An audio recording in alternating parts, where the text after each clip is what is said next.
After having participated in 7 parliamentary sittings, we do have the privilege to welcome the Honorable Oseche Mensah Bonsu, who is head of government business, to come and give us a perspective of the legislator as far as constitutional review is concerned.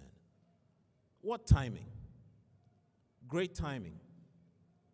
Because there are several things that are happening around us as a country, and since we are not an island, these happenings do have ripples and ramifications as far as our global existence is concerned. And so as a university, we are delighted that we can participate in these public lectures, ensuring that we do not only participate, but we also set the agenda so that the developmental trajectory of this country would be adhered to. I still recall that one of the recommendations that the erstwhile Presidential Commission made was on the independence of the National Planning Commission, something which has been upheld to date. And I'm hoping that with the repertoire of experience that the Honorable Minister does have, he will espouse and open our eyes to what the legislator's perspective would be as far as constitutional review is concerned. And so on behalf of the management of this university, I welcome all of you, and I do wish you a wonderful time of listening and participating in this public lecture series. Soon afterwards, there will be a group photograph session, and then the Vice Chancellor will host you at the Great Hall foyer to a small reception. I welcome you, and thank you for your kind attention. Thank you very much.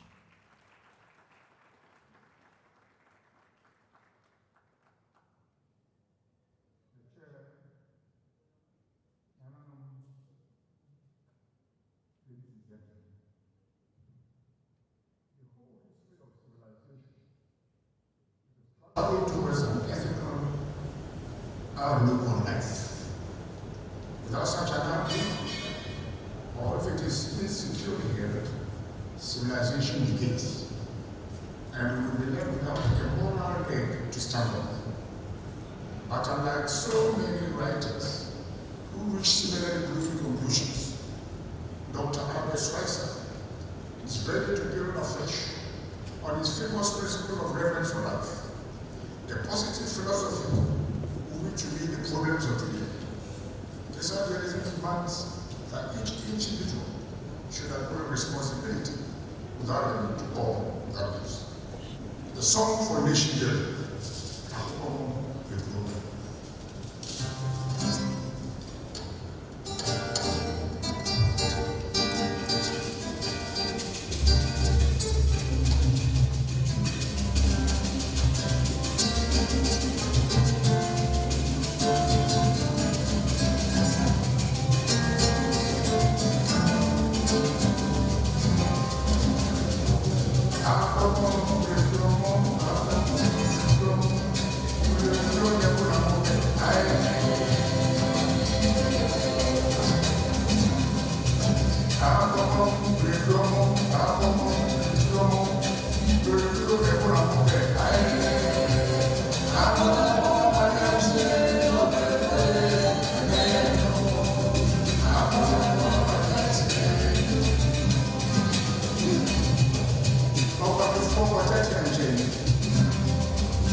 Now to the most important moment of this gathering, and that is the delivery of the lecture. But that will be done after a comprehensive introduction of our speaker for today. The chairman for the Kyei University Public Lecture Committee is Professor Atinuke Ozosola Adebanji. In her stead, the acting chairman will introduce our distinguished speaker. Ladies and gentlemen, a round of applause for Dr. James Koppel.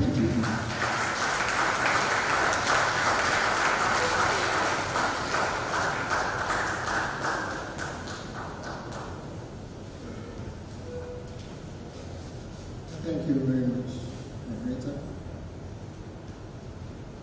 Honorable Kyei Mensah Bonsu was born on February 3rd, 1957 in Bremai, Kumasi, and hails from Afranchu Bonko in the Ashanti region of Ghana. He was educated at St. Secondary School in Kwetiakweu, where he sat for both the ordinary and advanced level examinations, and then proceeded to the University of Ghana to read LLB. He later changed school to the University of Science and Technology, now Kwame Nkrumah University of Science and Technology, where he obtained a BSc degree in urban planning. It was in secondary school that he had a baptism into student politics. He joined the student movement for African unity and rose to become vice president for the movement. At KNUST, he became the president and at the same time joined the Pan-African Youth Movement.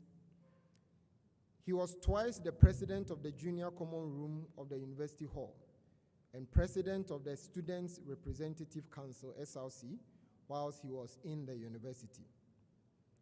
He started work as a national service personnel at the Kumasi Girls Secondary School, where he stayed on to become a substantive teacher. He then moved to South Africa, where he was the project manager of Datamin Consort, which operated in Zimbabwe and Zambia. From then on, he was self-employed, trading in vehicle spare parts in the famous Swami magazine until he entered political office.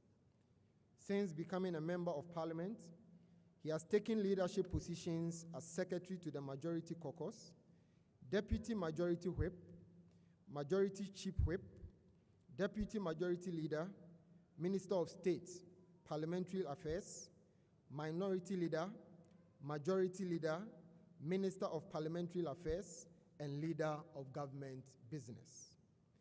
He has also been the Chairman of the Special Budget Committee for the Advisory Board on Water Restructuring, Director of the Cocoa Processing Company, Leader of Ghana's Parliamentary Delegation to ECOWAS Community Parliament, Leader of the ECOWAS Fact-Finding Mission to Ghana, La Côte d'Ivoire, and Burkina Faso on the conflict in La Côte d'Ivoire, Leader of ECOWAS Community Parliament Election Monitoring Delegation to Liberia, Leader of the ECOWAS Community Parliament Election Monitoring Delegation to Nigeria, Chairman of the Committee on Democracy and Human Rights of the Inter-Parliamentary Union, Chairman of the African Parliamentary Network Against Corruption, Ghana Chapter, Chairman of the African Parliamentary Network Against Corruption, Africa Region, and the Vice President of the Global Organization of Parliamentarians Against Corruption.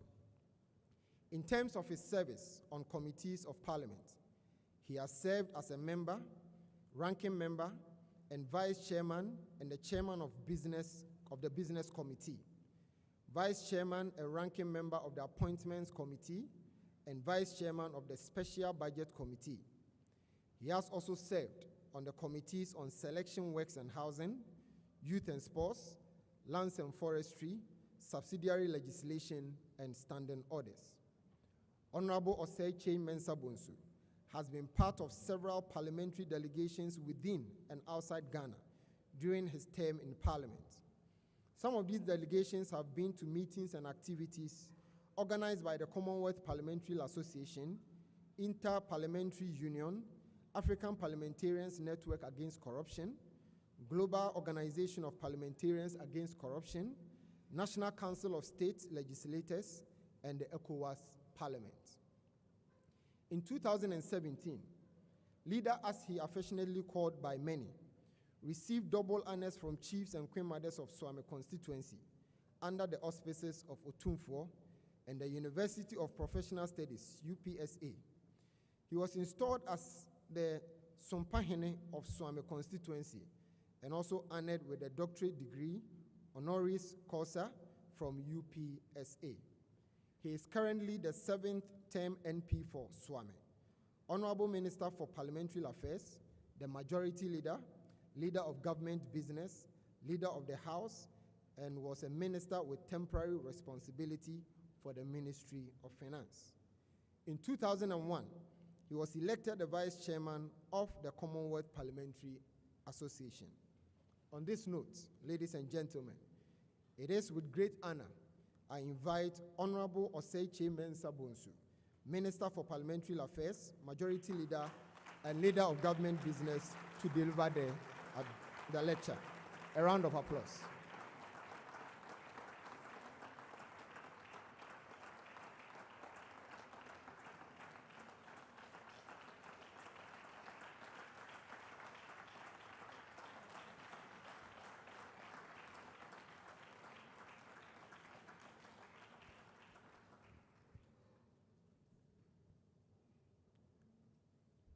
Thank you very much, Professor, for such introduction. I hope I'll be able to live up to the introduction that you have made and that the presentation doesn't suffer any anticlimax.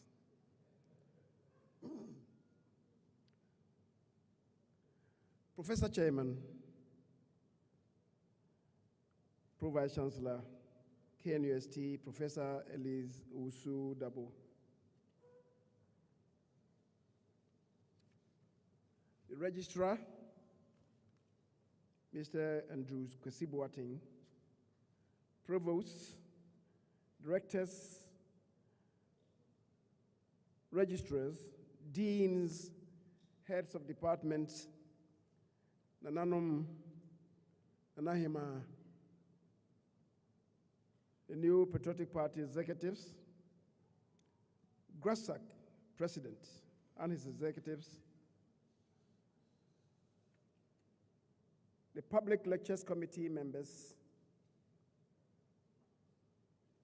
the the SRC President and his executives, the Speaker and members of the Kwame Nkrumah University of Science and Technology Students' Parliament, the media, distinguished ladies and gentlemen, good evening to you all. Professor Chairman, with your indulgence, I would like, with all the timidity, to introduce my roommate and chief whip, Mrs. Irene Mensah Bonsu.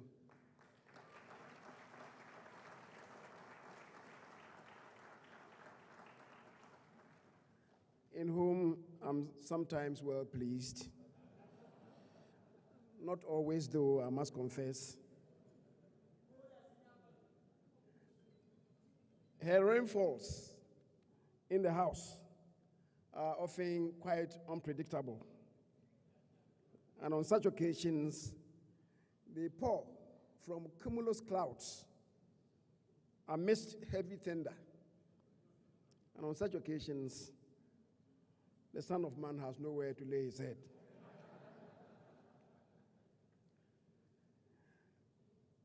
That often is directed at the children. A few occasions that they are directed at me, God is my provider.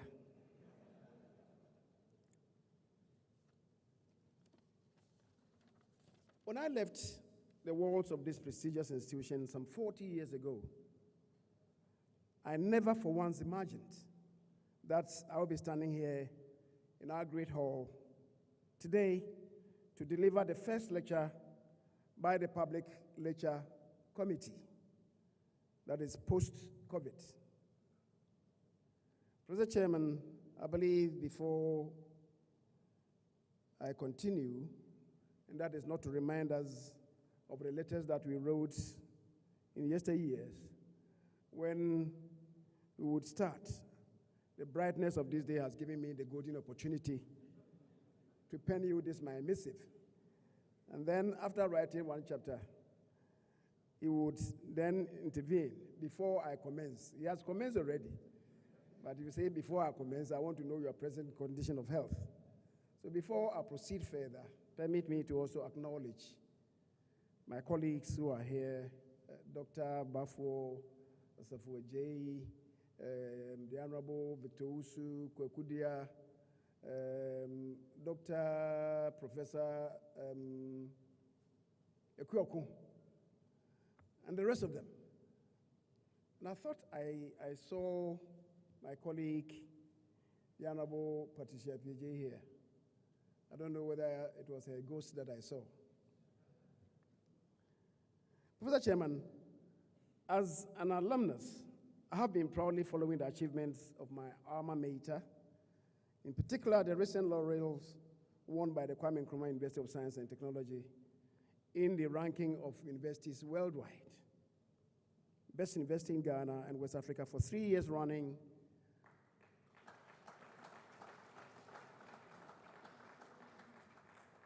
The 12 best in Africa according to the US News and World Report. Mr. Chairman, I'm wondering if anybody can tell me how Legon ranked in the, and I know my colleagues, some of them who are here, they were there. I don't want to talk about that.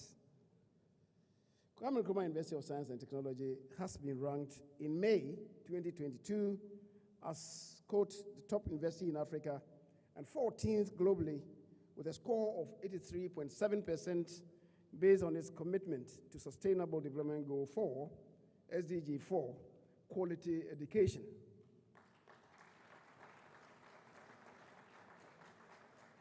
Kindly accept my sincerest congratulations, and I urge you to continue the good work for God and country. My gratitude and admiration go to the hardworking Public Lecture Committee. Your intuition and sensitivity in the choice of a subject matter which is a permanent issue now is remarkable. I just took a cursory look at the program and noticed that I've been allotted 40 short minutes. Professor Chairman, as I indicated to you, I do not want to believe that this is an examination paper. Notwithstanding, I shall endeavor to score all the goals by full time. However, I do know that Professor Kyei would allow me injury time and extra time if needs be.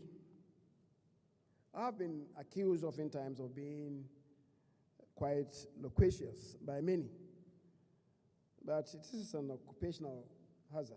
I believe ordinarily I'm a man of few words, and I trust sincerely that my wife will attest to that. As a Minister for Parliamentary Affairs, I have since 2017 flagged the need to revisit the 1992 Constitution. The 2022 Annual Action Plan of the Ministry encapsulates this activity as the Minister's priority area under the key issue, deepening democratic governance. This is because, as a practicing parliamentarian of continuous 25 years experience, I believe I have sufficient acquaintance with the 1992 Republican Constitution and therefore properly primed to advocate for a review. I am accused by many that the Constitution is my second Bible. I always carry a hard copy. And why not? It is a living document, and I must share my bed with it in order for the two of us to have an effective relationship. I can talk to it, and it can also talk to me. Mr. Chairman, distinguished guests, it has been 3 decades since the 4th Republican Constitution of Ghana was promulgated on the 28th of April 1992. This Constitution has endured and served the nation generally well, having successfully underpinned the 4th Republic, which is the longest democratic dispensation this country has enjoyed since independence. However, there have been numerous appeals for the Constitution to be revisited. Many well-meaning and prominent Ghanaians have made suggestions for the amendment of particular constitutional provisions and even a reconsideration of the suitability of our system of governance. Which frame of government, presidential, Westminster, or a hybrid, would facilitate optimum development for a small unitary country such as ours. 3 of our past presidents, President J.J. Rawlings, President J.A. Kufuor, and President J.E.A. Mills, have all at various times spoken about the need to amend aspects of the 1992 Constitution. The current President, Nana Addo Dankwa Akufo-Addo, has also joined the fray of those who have been unambiguous and unequivocal in their advocacy for amendments to the Constitution. They cannot all be wrong. However, just like any other endeavor in life, there are some of our compatriots who are opposed to the idea of a review. Some notable Ghanaians, though in the minority, it seems to me, have expressed the desire to maintain the status quo. And they say to us that if it is not broken, why fix it? They hold a conservative view that the Constitution is satisfactory in its current form. There are yet others who opine that the spirit of the law must guide the conduct of the polity. Ghanaians, rather, they argue, need an overhaul in their values. In other words, something more than a constitutional review, a complete transformation, or, no blasphemy intended, a complete transmogrification, or, to be relevant on the campus of a University of Science, a total transmutation of Ghanaians is required, something more than a constitutional review. It is the reason why it has been said in some quarters that the Constitution has not failed, but rather as a people, we have failed. Now let me relate to the architecture of the Constitution. My thoughts are simply that the preamble of the Constitution establishes the mission of the Republic when it registers boldly. And I quote, "In the name of the Almighty God, we, the people of Ghana, have established a framework of government to secure for ourselves and posterity the blessings of liberty, equality, opportunity, and prosperity. This we have done on the platform of freedom, justice, probity, and accountability, and based on the principle of universal adult suffrage, the rule of law, the protection and presentation of fundamental human rights, and freedoms, unity, and stability of our nation. The sovereignty of the Ghanaian people and the supremacy of the 1992 Republican Constitution are established by Article 1, Clauses 1 and 2 of the Constitution. Article 3, especially Clause 4, commits the defense of the 1992 Constitution into the hands of all citizens of Ghana, and indeed, unless and until all the citizens of Ghana elect to abandon that responsibility, that right and duty at all times to defend the 1992 Constitution, the 1992 Constitution shall continue to exist and be operational. Articles 1 to 3 constitute Chapter 1 of the 1992 Constitution. Chapter 2 is on the territories or the areas that make up the geographical entity called Ghana. Chapter 3 defines who is a Ghanaian, whereas Chapter 4 covers what the laws of Ghana are. Chapter 5, which comprises clauses 12 to 33, is on fundamental human rights and freedoms and the protection of same rights and freedoms. Chapter 6 provides the mission statement of the state, captured as the directive principles of state policy. It is the policy encapsulation of the overall development plan for the country, expressed as the political objectives, that is in Article 35, economic objectives, Article 36, social objectives, Article 37, educational objectives, 38, cultural objectives, Article 39, international relations objectives, Article 40, and duties of citizens, Article 41. The coalescence of these objectives should be the realization of basic human rights, a healthy economy, the right to work, the right to good health care, the right to education as expressed in Article 34(2). In the event an obligation is imposed by the Constitution on Parliament, the President, the Judiciary, the Council of State, the Cabinet, political parties, as well as other relevant bodies, to be guided by the directive principles of state policy in taking and implementing any policy decisions which will culminate in the establishment of a just, united, free, stable, and prosperous Ghanaian nation underpinned by a transparent and accountable government, as contained in Article 34(1) of the Constitution, and indeed the preamble of the Constitution. Democracy is a representative government, and in recognition of that, citizens are accorded the right to vote, which right is secured via registration for the purposes of public elections and referenda, and that is provided under Article 42. It is therefore strange for some people to rise up, as occurred about 4 years ago in the lead up to 2020 elections, to canvass the idea that every citizen of 18 years must be allowed to vote. Article 43 grants the right to Ghanaian citizens who are 18 years of age or above and of sound mind to vote, but that right can only be exercised after one has registered as a voter. So if you are 40 years of age and you are a Ghanaian and of sound mind, you cannot just simply walk to a polling station to cast your vote unless you have your name in the book of life, which is the voters' register. Now, I guess it's important to talk a bit about the role of political parties.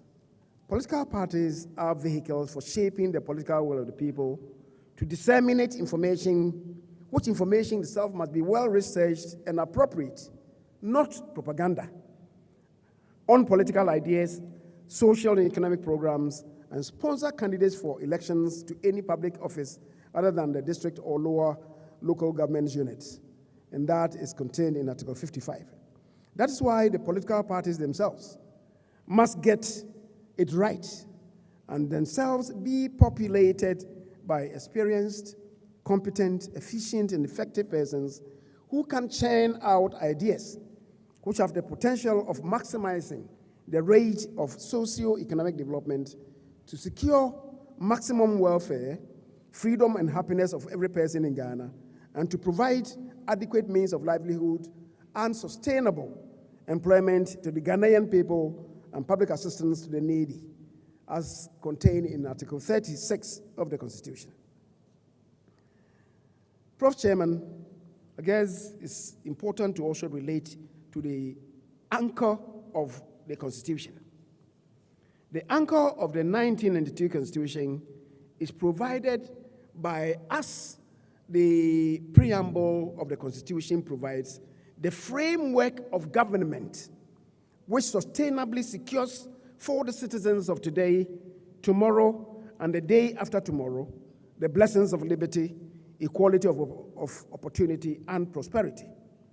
Now, the principal strands of the anchor are: one, the executive, the legislature, the judiciary, the Council of State. Besides these, one can also identify other constitutional creatures, that is, the independent governance institutions, such as the Electoral Commission, the Media Commission, the Commission for Human Rights and Administrative Justice, the National Commission for Civic Education, the Public Services, the Armed Forces, the Police Service, the Fire Service, the Auditor General, the Government's Association, and many others. Finally, one cannot be unmindful of the role defined for our chiefs under Chapter 22 of the Constitution. We have practiced the 1992 Constitution for close to 30 years now. Are the various strands in place effectively and efficiently functional and contributing to the smooth functioning of the greater whole? Or is it the case that some of the strands are loosening up or exfoliating or even peeling off? Do some of the strands need tightening up or repairing or retrofitting? Professor Chairman, I'll start with the executive. The president that the Constitution has erected in Article 57 is the head of state, the head of government, and commander-in-chief of the Ghana Armed Forces. The executive authority in Ghana vests in the president. That is captured in Article 58. And the executive authority of Ghana extends to the execution and maintenance of the Constitution and all laws made under or continued in force by the 1992 Republican Constitution. Accordingly, all appointments into the public services are at the instance of the president.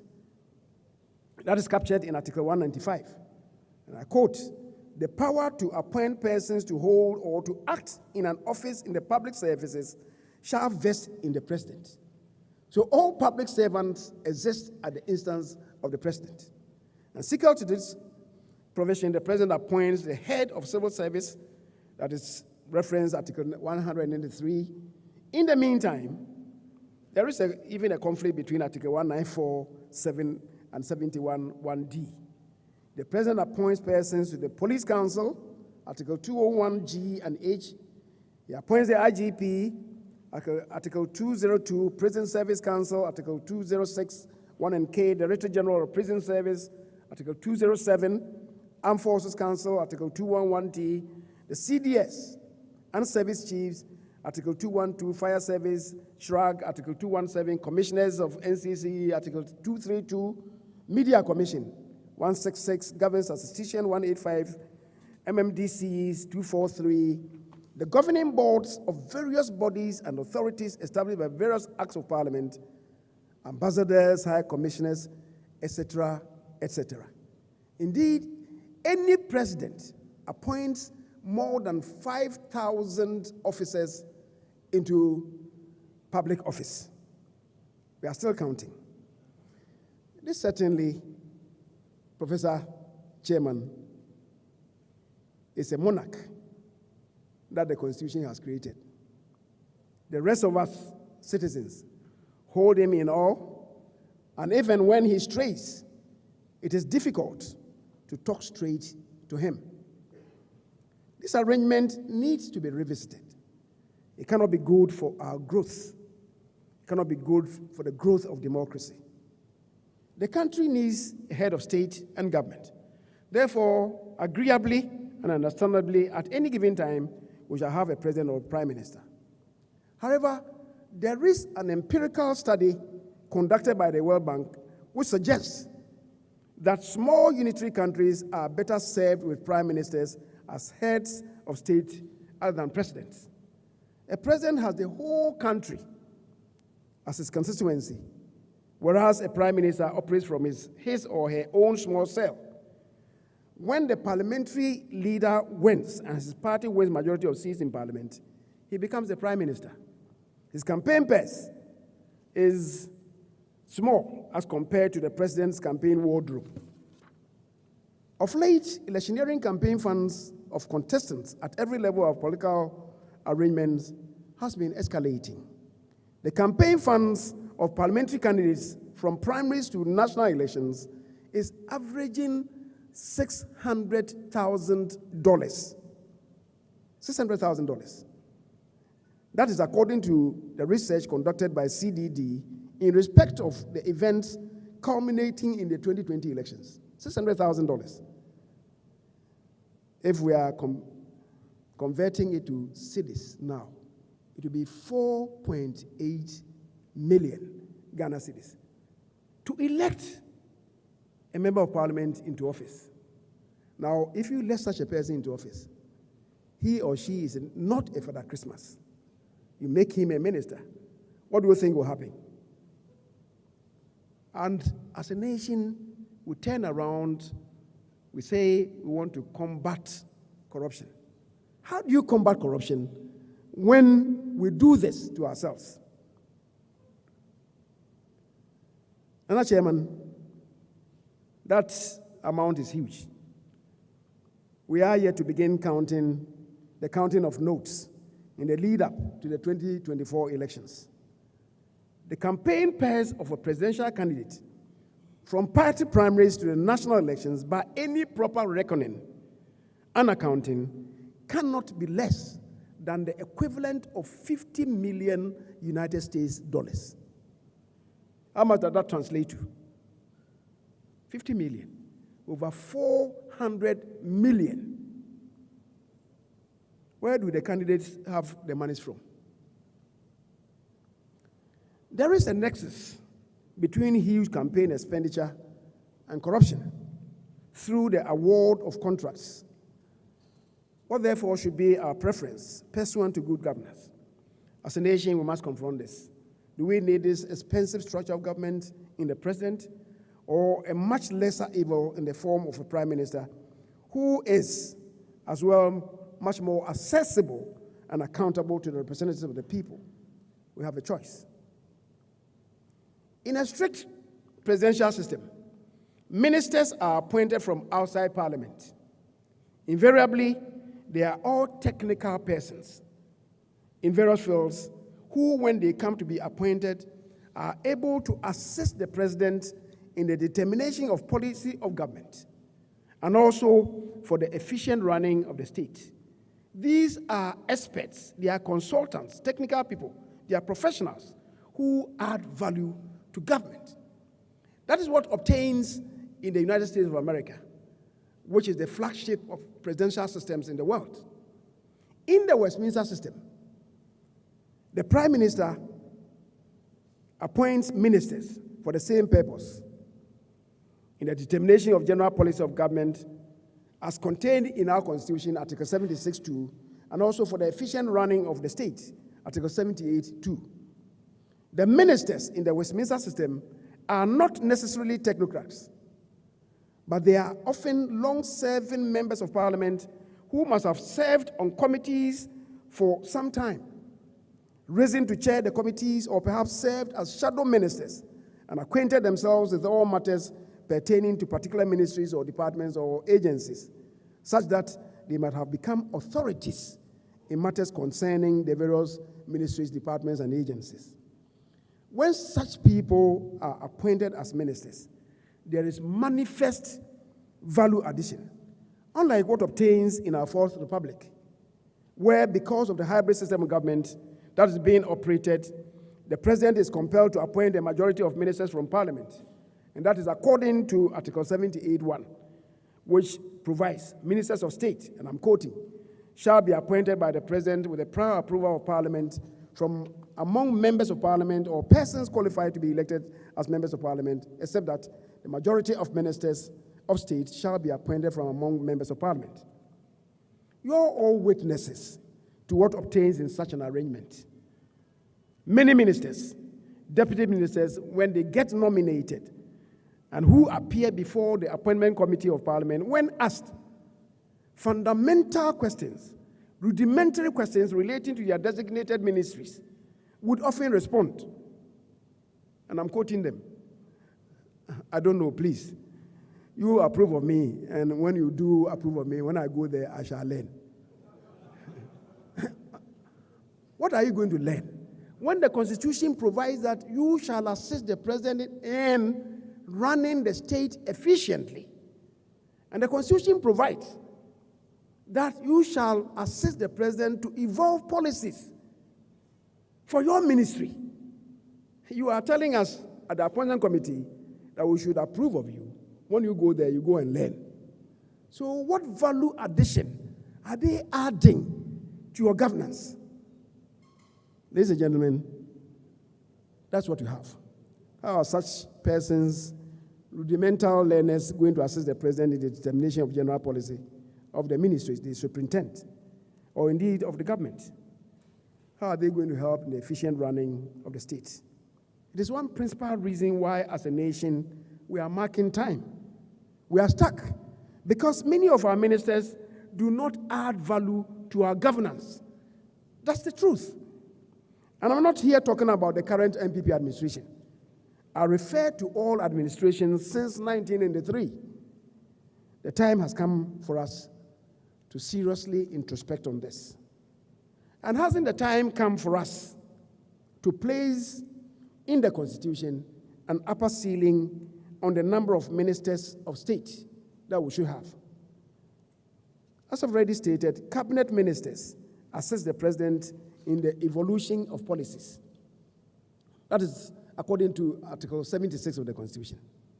All bills and agreements that are presented to Parliament are underpinned by governmental policy and principles, which the cabinet ministers propose to cabinet. So if you are not a cabinet minister, you are not part of the process of the evolution of policy. That means that a minister who is not a cabinet minister cannot assent to or present a bill or agreement to Parliament if that minister is not a cabinet minister, and therefore is not part of the process of the formulation of policy and principle. If that is the case, as I believe it is, why have such huge number of ministers in the first place? Again, it's important for us to do serious introspection on this and interrogate the Constitution. The Constitution provides in Article 76(1) that there shall be a cabinet which shall consist of the president, the vice president, and not less than 10 and not more than 19 ministers of state. And quote, given the role of ministers of state, who cabinet ministers are, that is for running the state efficiently and assisting the president in the determination of policy of his government.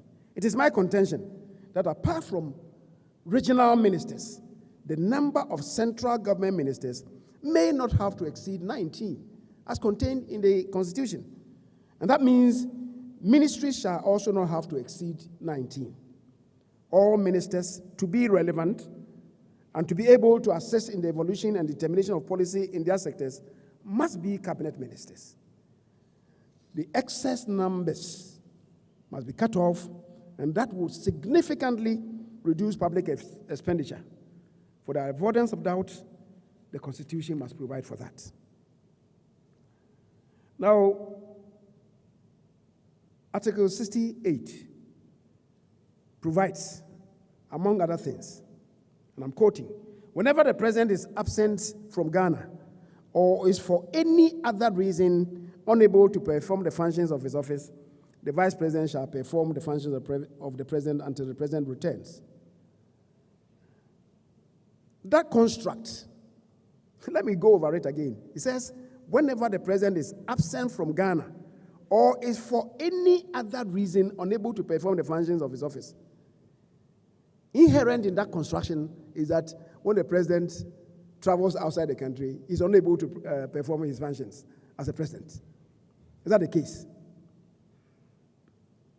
Does the mere absence of the president from Ghana mean inability to perform the functions of his office? This cannot be true in this technological age, or in situations where the president exits the jurisdiction in his capacity as president to perform official duties for the country. For instance, he attends meeting at the United Nations. When he goes, he's still the president. So why do we say that he's not able to perform his functions as the president?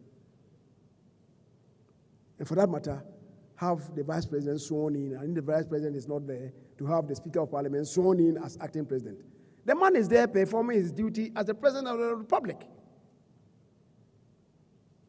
We need to amend this provision.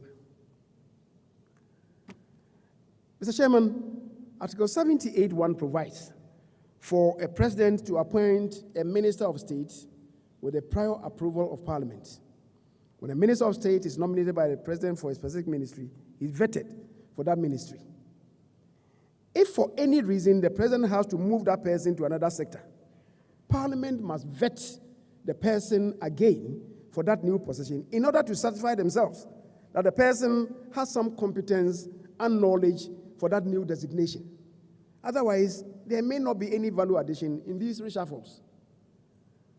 You are nominated as Minister for Agriculture. You are so vetted as Minister of Agriculture. The next moment, you are shifted to maybe finance, and you don't come before Parliament again for vetting. How do we assess your competence in that area, in that new area? It would be better for us to assess the competence of any minister or deputy minister if that person is reshuffled in the court of Parliament via the appointment committee.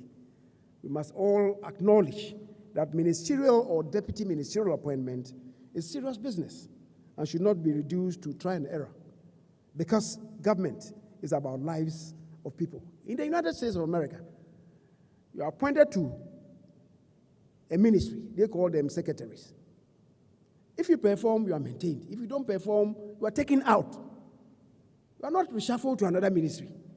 If you have to be reshuffled, you have to face the vetting committee of the Senate, of Congress. That's how it's done.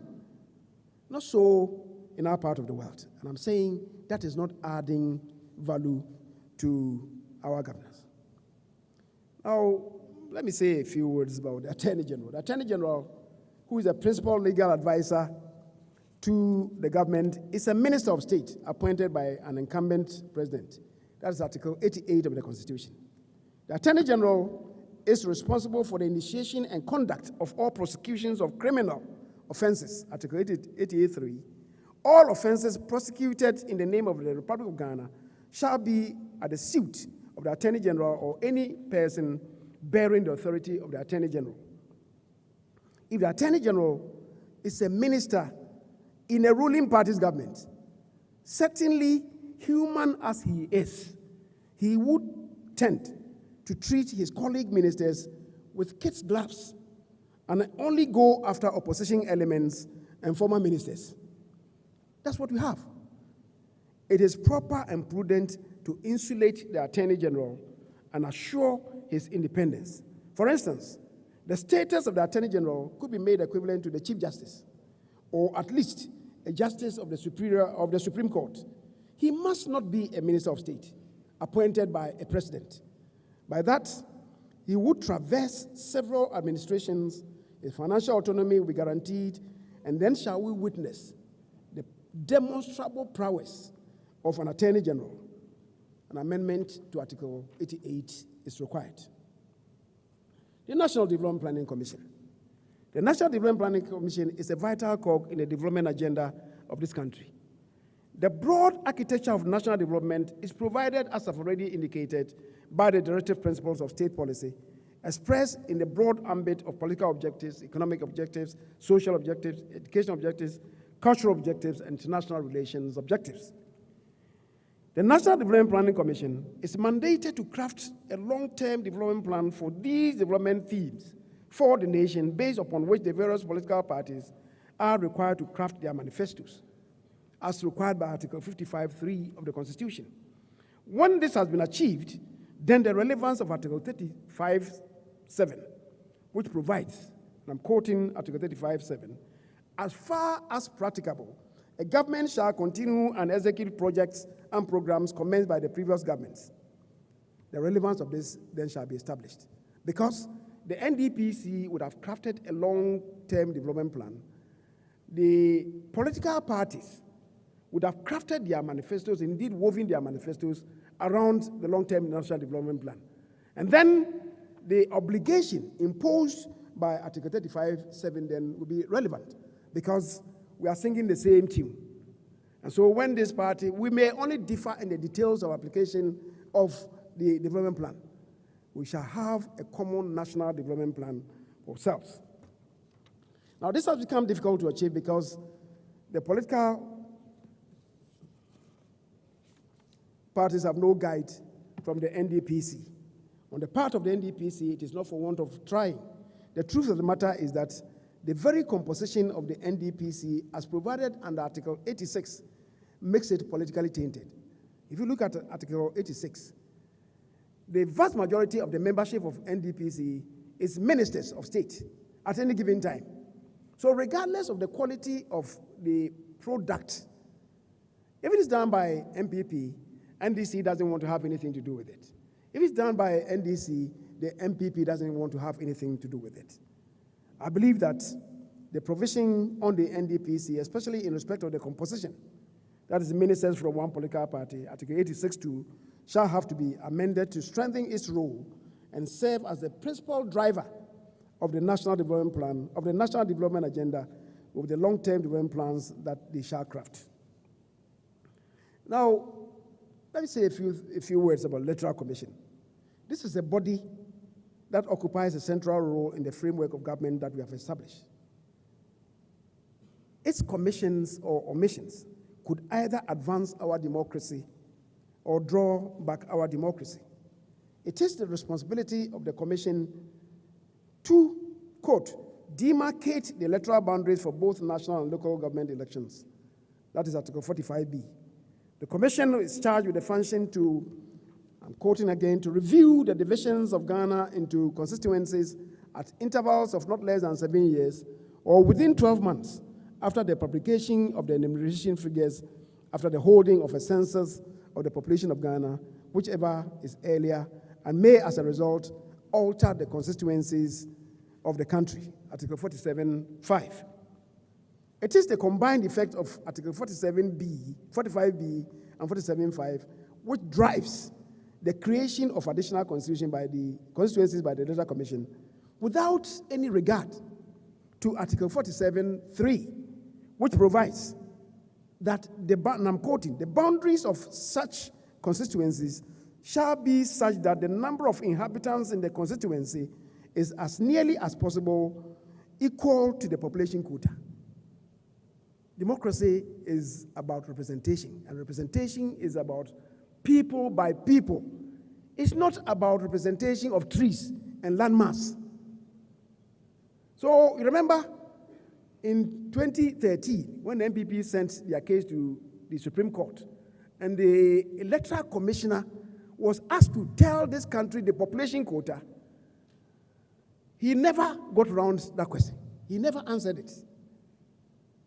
What it all means is that if we now have 275 constituencies, because democracy is about representation of people by people, we should have the number of inhabitants in all the constituencies as nearly as possible equal. So if the population quota now is maybe, the population now in this country is about 31 million, 270 divided by 275 will give you the population quota. So if, say, maybe you have 120,000, what it means is that we can give ourselves a band. So 120,000, let's say plus or minus 20,000.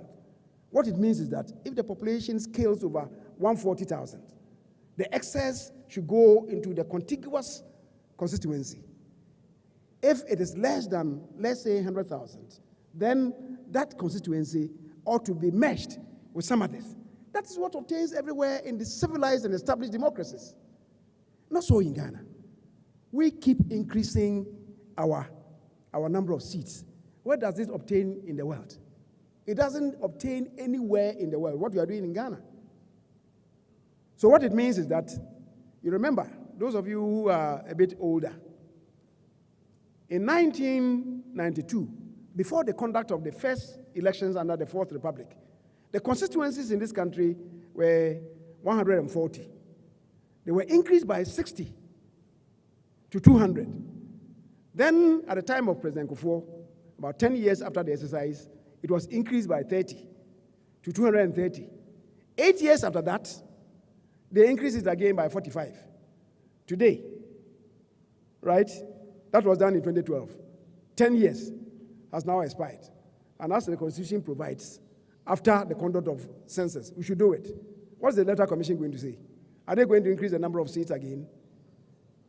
That's the difficulty. It's certainly not sustainable. And if we should keep on doing that, what it means is that maybe every 20 years, we should be building a new chamber for Parliament. But when you want to build a new chamber, you are met with hashtag drop the chamber.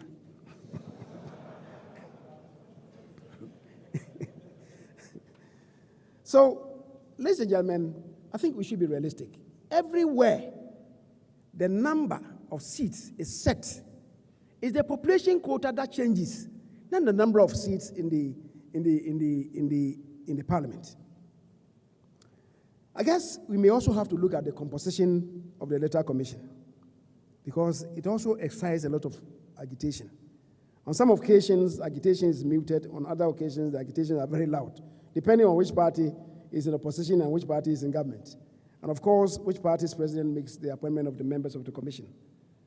Should the appointment of the commissioners be subject to parliamentary approval? Should the commissioners be appointed to serve for a defined term? Let's say maybe 4 years. Should the membership include party officers? I submit that the time has come for us to look at the matter of the composition of the Electoral Commission as a matter of urgency. Elections have the potential of triggering strife in many African countries. We should not allow any negative incident to happen before we rush to firefight. Now, the legislature, Parliament itself, the core functions of any Parliament are: 1, representation of constituents, deliberation on matters that come before the House, information, dissemination, legislation, the power of pairs function, oversight, ratification of treaties, conventions, protocols, agreements, including loans, etc. These functions are either not provided at all or not sufficiently captured in Chapter 10, that is Articles 93 to 124 of the Constitution. This certainly is a critical omission that must be addressed in any review of the Constitution. The functions of the local level assemblies, that's these assemblies, are clearly prescribed under Article 245. And yet the functions of the National Assembly, that's Parliament, are not prescribed in the Constitution.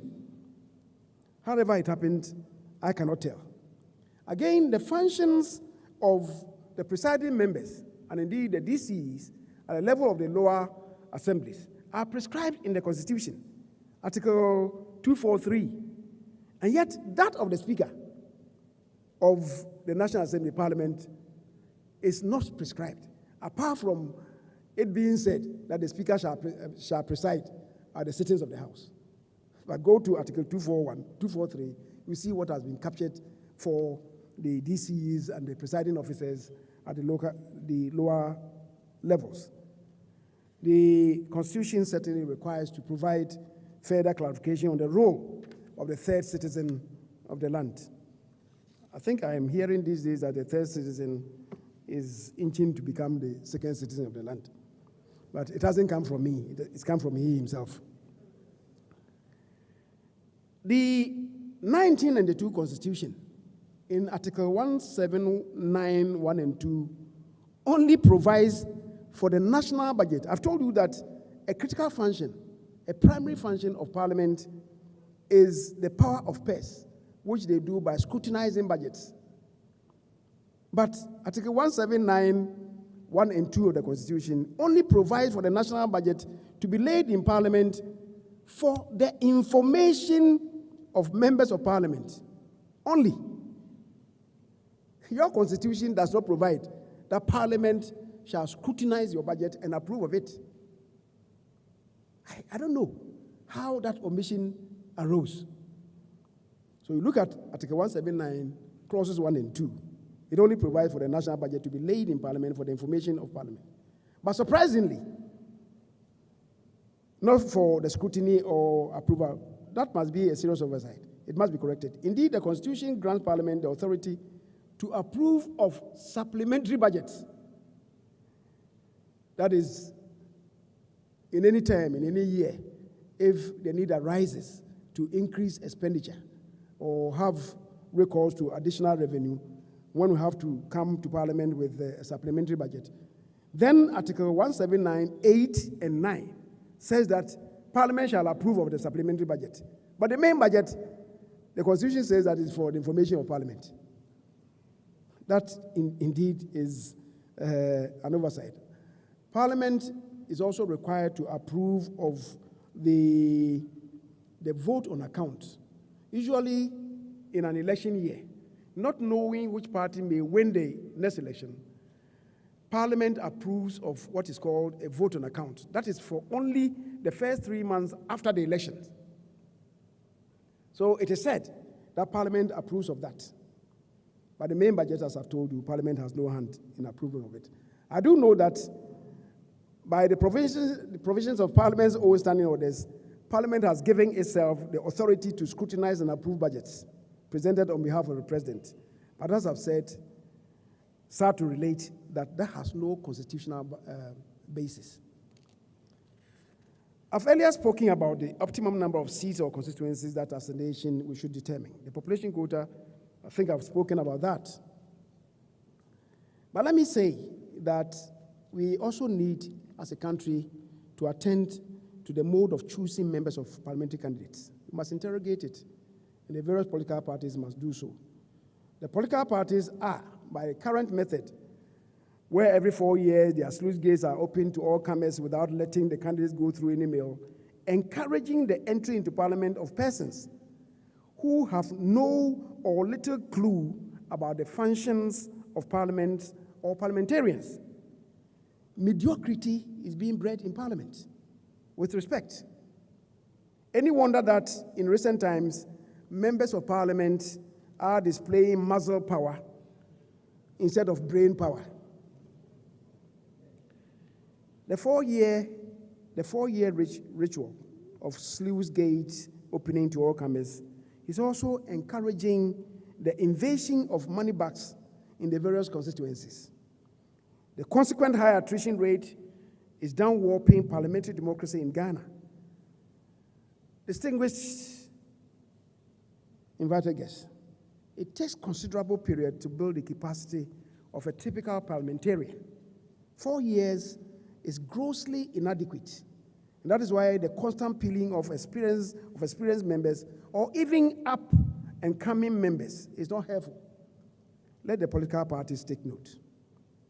And for those who seek vainglory in Article 55(5) of the Constitution, which provides that the internal organization of political parties shall be democratic, I want to juxtapose that with what Article 55(9) of the Constitution provides, when it says that the national executives of every political party shall be chosen from all the regions. It doesn't use the word elected. Choosing is a way of selecting representatives.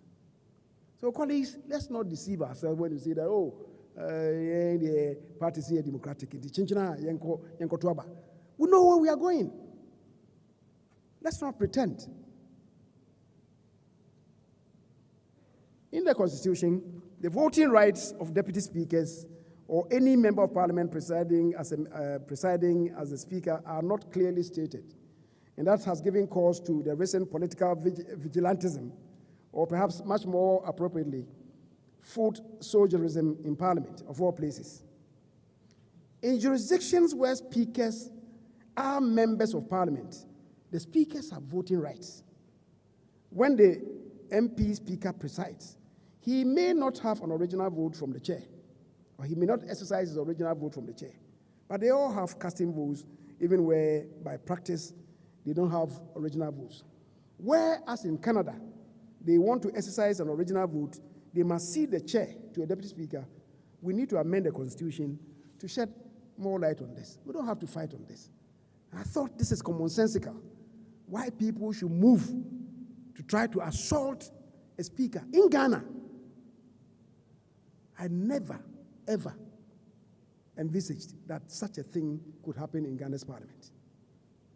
Now, given the antecedents of January 7th, 2005, remember January 7th, 2005, when Parliament came to electing Bejina Sachi Hughes as the Speaker. And then we had to vote between Sachi Hughes and Peter Alajete, who was the previous Speaker. And then January 7, 2021, what happened? The fight. It does seem to me that the nation now, more than ever, needs a Parliamentary Transition Act, an important component of which shall be when to elect the Speaker of Parliament. It should be possible for a newly elected parliamentarians to be summoned by the clerk to Parliament to elect the Speaker of Parliament before January 7th. And when that has been accomplished, the Speaker would not be sworn in. Because if the Speaker is sworn in by the Chief Justice, then one could say that we're having two parliaments running pari passu. But that Speaker will not be sworn in. He'll be elected by the newly elected members of Parliament. Then he will wait and then be sworn in on January 7th. That is after the holding Parliament would have dissolved. The nation will be spared the agony of sitting on tenterhooks and the embarrassment that may unfold before the invited high-profile guests to a swearing-in of the president, as happened on January 7th, 2005, and much more embarrassingly and shamefully on January 7th, 2021. A Speaker of Parliament who has not been sworn in by the Chief Justice cannot swear in parliamentarians elect, and therefore the mischief of perhaps having two parliaments running pari passu, as I've said, would not arise in the first place. These strands of the anchor must be attended to. In Ghana, our Constitution, Article 124, provides for a parliamentary service board. The service board, as structured, provides only for the staff, not members of Parliament. So, given that situation, we have speakers of Parliament who would want to reduce Parliament into their personal kingdoms and do whatever pleases them. I think the Constitution will have to look at this, because elsewhere we have what is called the Parliamentary Commission, which looks at the affairs of members of Parliament. Our case, the Service Board does not take charge of the members of Parliament. The imperatives of Article 108 should also be considered. Article 108, in the considered opinion of many, seeks to forbid Parliament in the exercise of arguably its prime function, legislation. Parliament since 1997 has been endeavoring to find its way around this. It started with Peter Alajete, but his efforts did not yield much, since not too long after the exercise started, presidential and general elections came to be held, and his party did not repeat him as Speaker. 108 just says that Parliament shall not, and I'm quoting, unless a bill is introduced or a motion is introduced by or on behalf of the President, proceed upon a bill, including an amendment to the bill, that, in the opinion of the person presiding, makes provision for any of the following: the imposition of a charge on the consolidated fund or other public funds of Ghana, or the alteration of any such charge otherwise than by reduction, or B, the payment, issue, or withdrawal from the consolidated or other public funds of Ghana, any money is not charged on the consolidated fund, or any increase in the amount of that payment, issue, or withdrawal. So, if the person presiding thinks that this bill would exact a toll on the consolidated fund, then he will not allow the bill. And if you stretch it, when you have done any bill, the paper on which it must be typed and printed is at public expense. It's from the consolidated fund. So the Speaker can say that, well, because of this, I'll not allow it. And yet we all do know that a prime function of Parliament is legislation. So how do we get around this? Indeed, today, if we come to Parliament, there's an avalanche of bills and motions pending in Parliament, private members, and the Speaker is allowing it. The question to ask is, does the current Speaker not have any opinion on these substantive bills? Or is it the case that the Speaker thinks that these bills shall not impose any charge on the consolidated fund or other public funds of Ghana? And if not, how are the bills, after passage by Parliament, going to be funded in their implementation?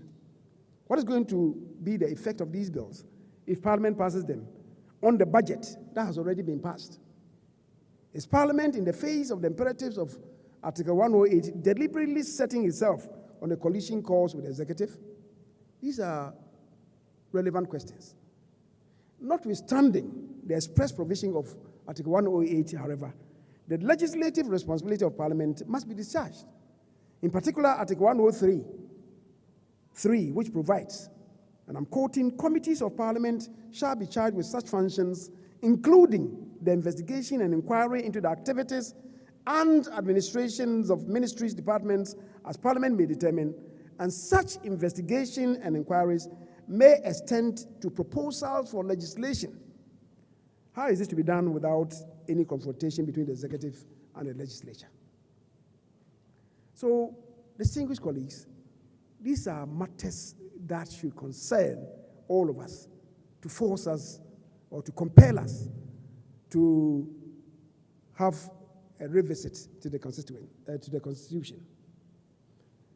In recent times, some members of Parliament have had encounters with the law enforcement agencies. Previous speakers have had a way about this. But lately, some wranglings are dominating the airwaves relating to witch hunting. In the face of Article 117, which provides, and I'm quoting Article 117, it says, civil or criminal process coming from any court or place out of Parliament shall not be served on or executed in relation to the Speaker or a Member of Parliament or a clerk to Parliament while on his way to, attending at, or returning from proceedings of Parliament. You see the danger? So if I'm driving to Parliament and I knock a pedestrian down and kill him, I am on my way to Parliament. What it means is that I cannot be served with any process. When I get to Parliament, I cannot be served with any process because I'm in Parliament attending to the business of Parliament. When I leave Parliament, the Constitution provides that I am leaving the proceedings, I'm returning from the proceedings of Parliament, so I cannot be arrested. And yet, the law is no respecter of human beings. How do we resolve this conundrum? We should have a second look at the Constitution. And sometimes when the current IGP makes bold to confront some members, he is accused of unwarranted damparic intrusions. Gratuities to members of Parliament. I think it's important to talk about this. Article 71 of the Constitution provides for the President to determine the salaries and allowances payable and facilities and privileges available to public officers listed under Article 71, 1A. Whilst Parliament makes the determination in respect of the President, Vice President, Chairman, and other members of the Council of State, Ministers of State, and Deputy Ministers, upon the recommendation of a committee that is established by the President. These amounts that are paid are gratuities, not ex gratia. First of all, let's purge ourselves of these semantics. A gratuity is a sum of money given for a good service or long service. Whereas ex gratia is an amount that is given to somebody as a favor, not in recognition of any obligation. The amounts given to the members of parliament, ministers of state, the president, and so on, are for good service to the country. And in any event, if you go to Article 71, it does not relate to members of parliament only. And yet, at the end of every 4 years, it is only members of parliament who come under the gavel and ministers. Let me say that I think the time has come for us to tweak the Constitution so that this does not become a 4-year ritual. The president sets up the commission, and then we build into the recommendation some dynamics such that at the end of every year, we shall have some triggers, and that will affect the emoluments of the officers listed under Article 71. If you are employed, provides, if you enter into the university as a lecturer, the day you enter, you know your conditions of service. Is that not the case? A member of parliament does not have his conditions of service determined. So you go there, and you are paid the emoluments of the old members of parliament until the committee is set up. And because the presidents are hypersensitive to labor agitations, they don't set up the committees on time. In terms of setting up, we are on back pay kakra.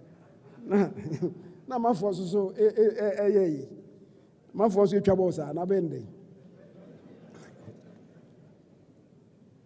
Now, the judiciary, the Supreme Court, the highest court of the land, comprises the Chief Justice and not less than 9 other justices of the Supreme Court. That is Article 1281. The upper limit is not set. It says that the Chief Justice and not less than 9. So a minimum of 10. There's no ceiling. There's no upper limit. We have seen instances when numbers have shot up to about 15, 14, 15. The time has come for us to prevent any absurdities. Let us set an upper limit in the Constitution, say the Chief Justice, and not more than 12 or 14 others. And that would even avoid even numbers. If the Chief Justice plus 12 others, that would make a total of 13.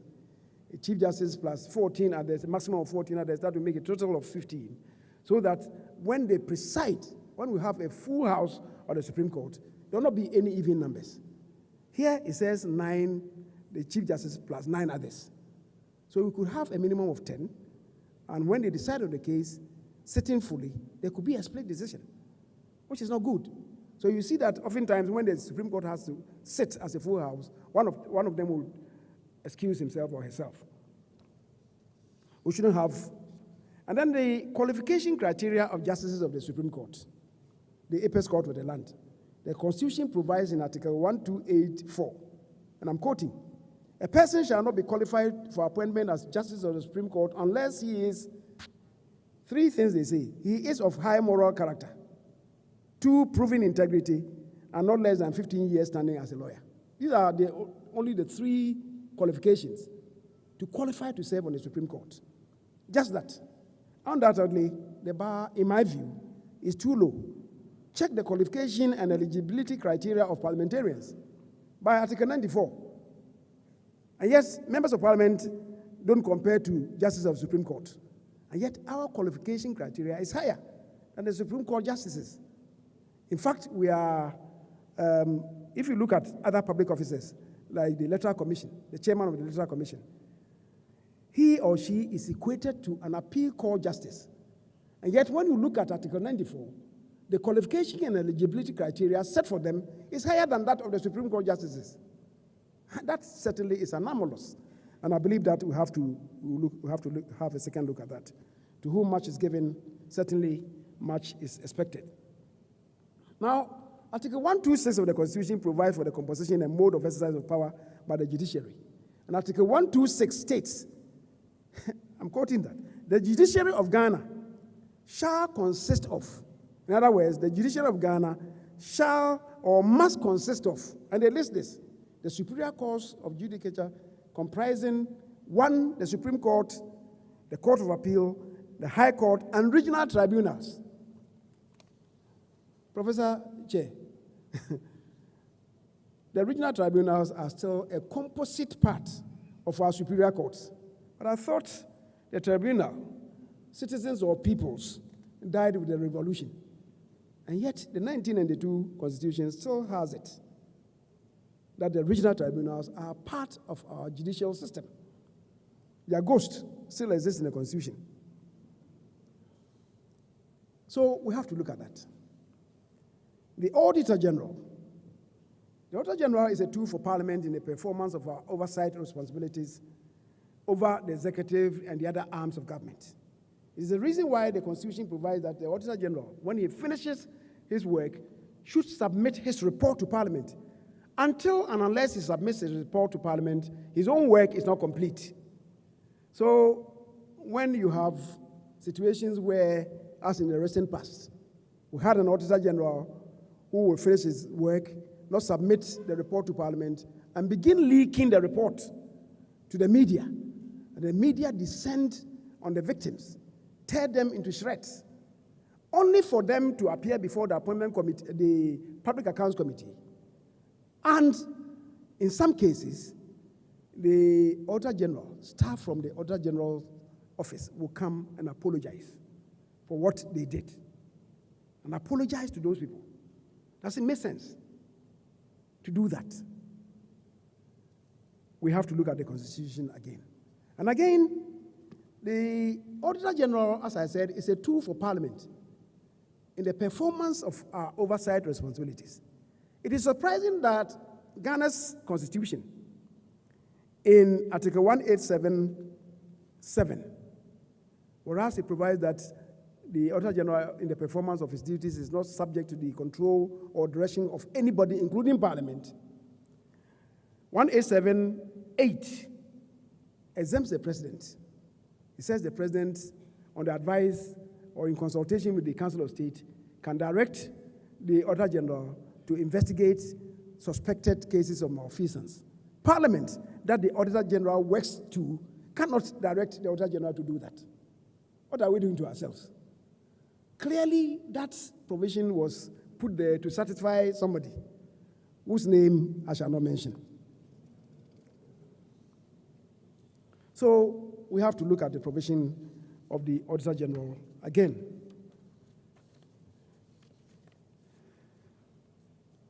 Now let me talk a bit about assets declaration. Article 286 provides for certain categories of public office holders to submit to the Auditor General a written declaration of all properties or assets owned by or liabilities owed by the office holders, whether directly or indirectly. The purpose for declaration of assets and liabilities is for taxation. It's for taxation, and also to ensure that the person has a clean bill of health and that assets do not ensue from money laundering or ill-gotten wealth. Not so in Ghana, where assets that are declared are kept under lock and key by the Auditor General. The Constitution provides that once you declare your assets to the Auditor General, he cannot open it. He must put it under lock and key. So it explains why somebody went on air, I think 2 years ago, and declared openly that, oh, at the last count, I had 120 houses. Oh, yeah, dear Pa, you had 120 houses. What is the value of those properties? Individually and collectively. How much property rates? You have 120 houses. Oh, yeah, dear. How much property rates have you paid to the various these assemblies where the houses are situated? The Auditor General must have the capacity to go into these. A review of the Constitution will yield that. Tax authorities in other jurisdictions, when he made that declaration, the tax authorities would have descended on him. Jack, if you know him, let's go and value the houses and assess it for you to pay the relevant tax, and also for us to investigate where you got your money from. And yet, that was the end of it. The Constitution provides for the President to appoint these chief executives with a prior approval of not less than 2/3 majority of members of the assembly present and voting. The argument has always been that there's not much accountability at the base level of government because DCs are appointed by the president. If they submit themselves to elections, there will be greater transparency and accountability. That means that Article 248 shall have to be revisited.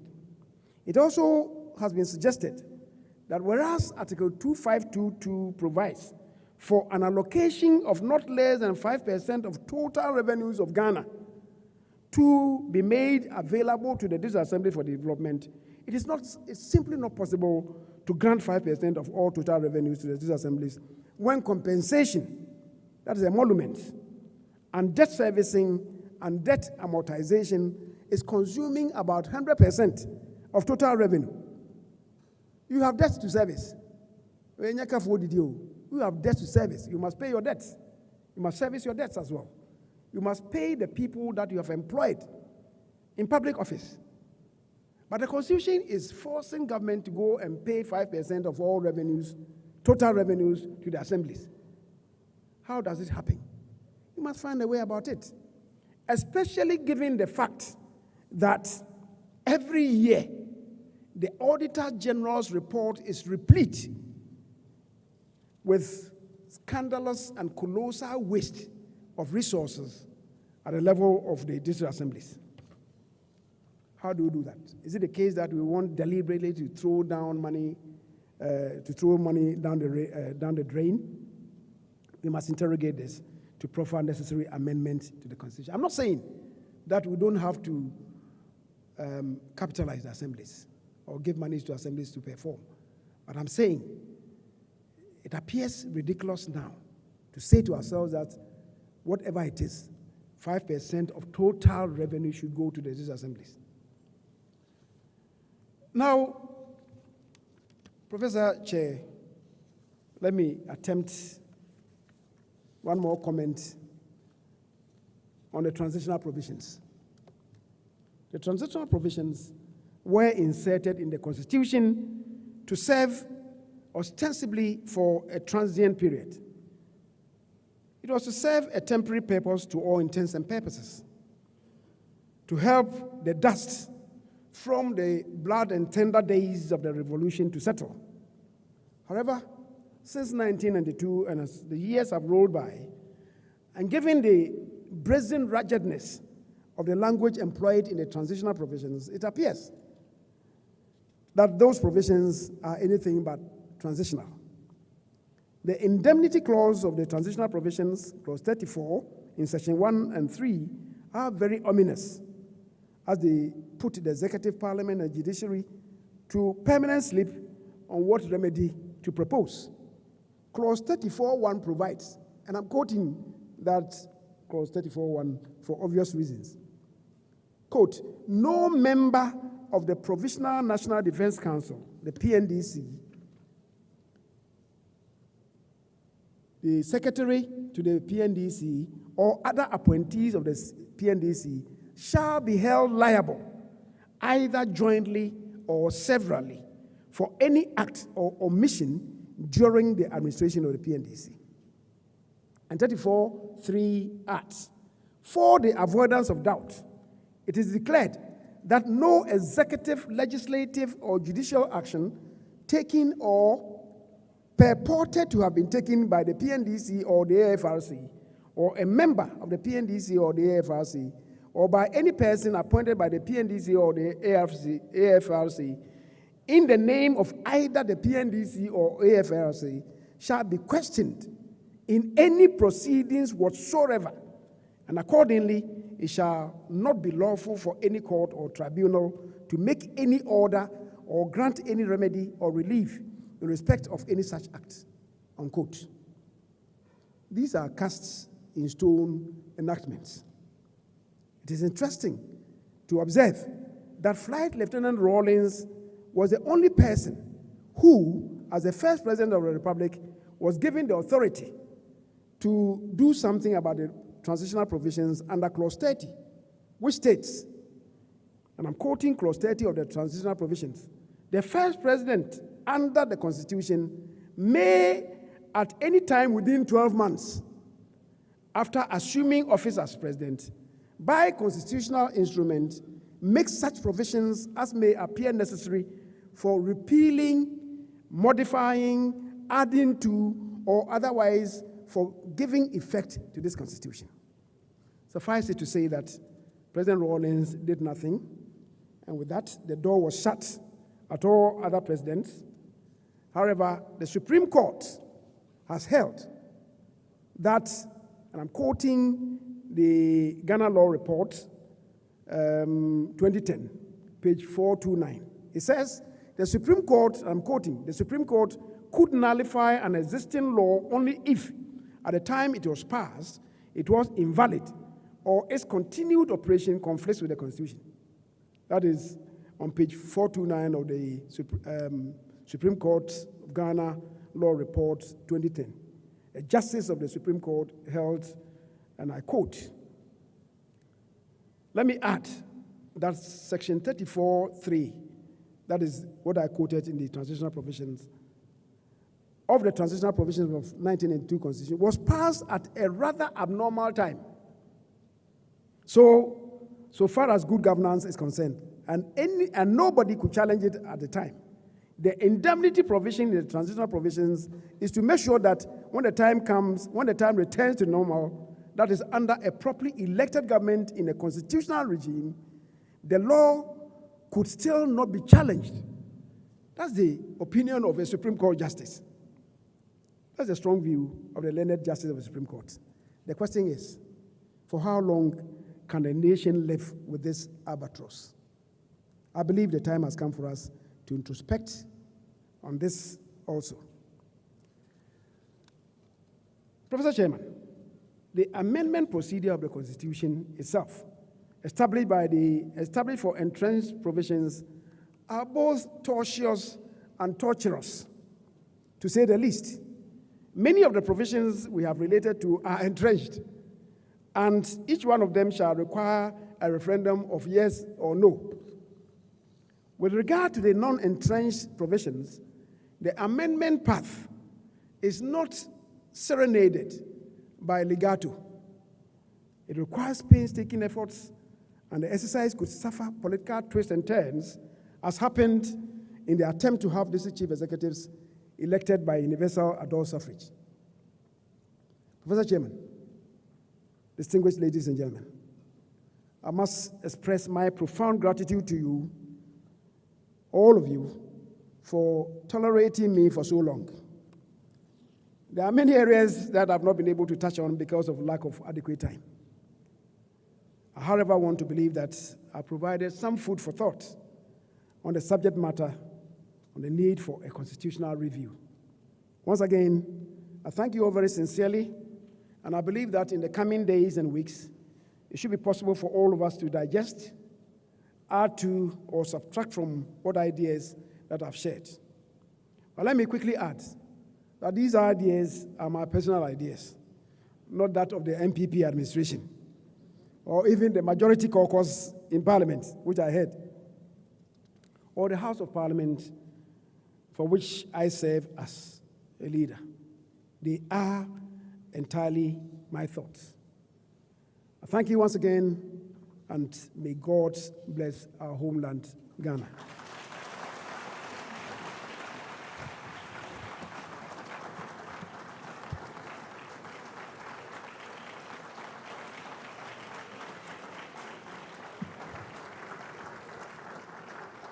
A louder round of applause to our Speaker,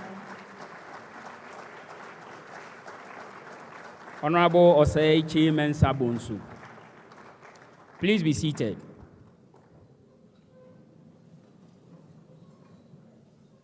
So we just heard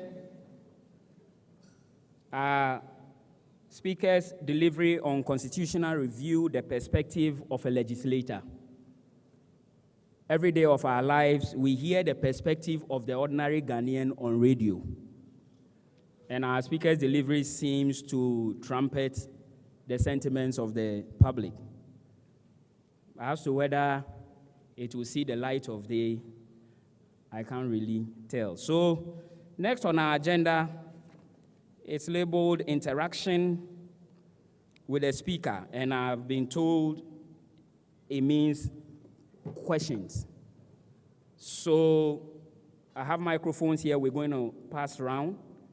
We'll spend the next few minutes to pick your questions and get our speaker to address them, and then we wrap up on the program. So if you have a question, kindly raise up your hand wherever you are, and ushers, please assist me to pass the microphone around. Let's take the questions and get our speaker to address them. Before we take the questions, I would want to acknowledge the presence.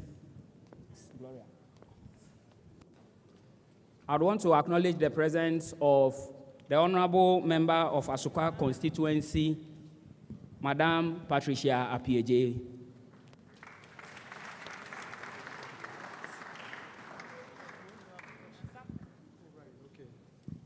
Okay, so our first question, please, your name, and then go ahead with your question. Aneso Sudapadin, Faculty of Law.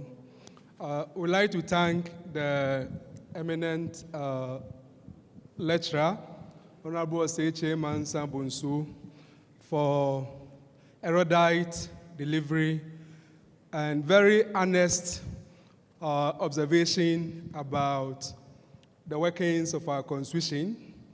And I'm happy that April 2022 marked 30 years when all of us line up in a referendum to approve the Constitution. Now, I would like to put on record that from the point of view of contemporary legal political history, the 1992 Constitution could best be described as a political settlement carefully negotiated to say goodbye to military regime and pave way for constitutional democratic dispensation. That being the case, there are a lot of things in the Constitution. If Ghanaians were asked on ordinary day to decide whether they would like it to be part of the Constitution or not, I would like to agree with the general wisdom of the Speaker that we have probably made some other options.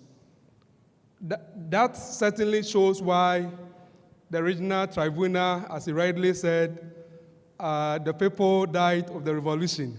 Why do we still have it on the constitutional tablet? Of course, it's part of the things that we had to embrace in order to usher in the new system. Thankfully, that has not been abused in the last 2.5 decades, because you notice that you don't have the regional tribunal actually operating anywhere in the country. But that aside, I would like to commend the 360 degrees review which the Speaker has given. My only worry is that in 2010, I remember the Constitutional Review Commission work, which was largely bipartisan in the sense that if you look at the members of the commission set up by the then president, it was made up of representatives from broad spectrum of our political divide, as well as lawyers and other academics. Now, that culminated in a very useful report. I mean, sad to say that some of the good things which the commission recommended were actually jettisoned in the white paper, which the subsequent government issued on that report. But listen to the suggestions being put up for our thinking as we seek to So, Dean, respectfully, what is your question? My question is that the Speaker did not situate his some of his recommendations within that which have already been put forward. And I would have loved to see that, because the report of the Constitutional Review Commission is a report for Ghana, and it is already there. We've not implemented it. Okay. One who have wished that you show us maybe those aspects which are deficient, and certainly some aspects are deficient, and then we build upon it. Okay. Because these are not things which are being considered for the very first time. Thank you very much. Thank you very much, Dean. So, one question from my right. Your name and straight to the question, please.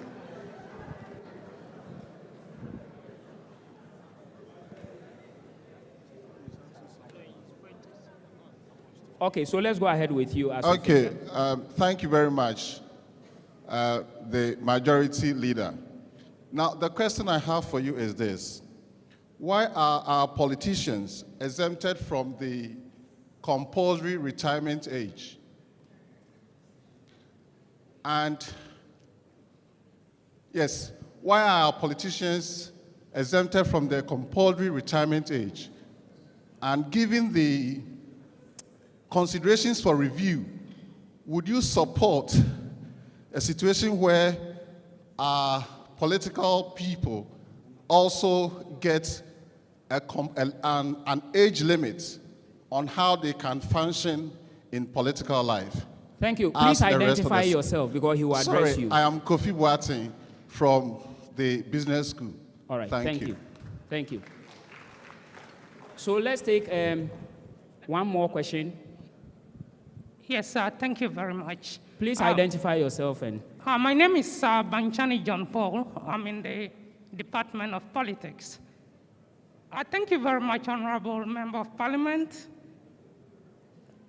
You did articulate so well the question of the institutional design of our Constitution and the remedies. You did discuss them so elaborately. My problem, and what I would like you to probably address is, what is your general framework and what approach do you recommend going forward with our constitutional review? Thank you. okay. So please pass the mic on. Unfortunately, we are having to do with one microphone, so please forgive us.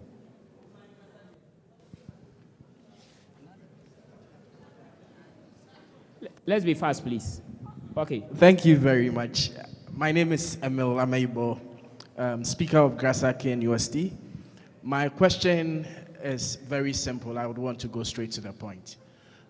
Given the Speaker's vast years of experience as a legislator, I wish to find out from him what is his take on which parliamentary system will be better suited for Ghana, given the fact that we are currently practicing a blend of the presidential and the parliamentary system. What is his personal take on which of these two systems will be better suited for Ghana? Thank you. All right, thank you. A fifth question, and then our speaker addresses the 5 questions. Thank you so much, Honorable Chairman Bonsu, for such submissions. Thank you. I would like to ask, I'm Emmanuel from Faculty of Law, a student, second-year student. Respectfully, I would like to ask about the rationale behind the Article 71 holders, rationale for the framers of the Constitution having that special provisions to the detriment of other workers of the country, because we are all building a nation, Ghana. All right, today as we speak, and I'm a teacher by profession, I'm wearing a t-shirt as a teacher. They walk out of the deliberations with respect to the labor commissions, and then per the meeting that they had, teachers walk out, all because per the salary, there is nothing to talk home about. Thank you. Your question is being asked, so I want to know the rationale per the framers of the Constitution having the Article 71, especially for other people, to the detriment of other workers of the country. Thank you. I would invite our speaker to address the 5 questions, and then we go for the next set of 5 questions. So, Honorable. So the next round, I'll speak. Is it off?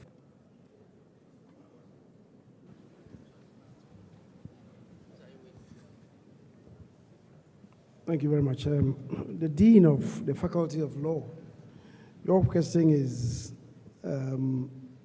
what happens to the Constitutional Review Committee's work. I think that if we come to dealing with a holistic review of the Constitution, I believe that certainly it's going to be one of the source documents.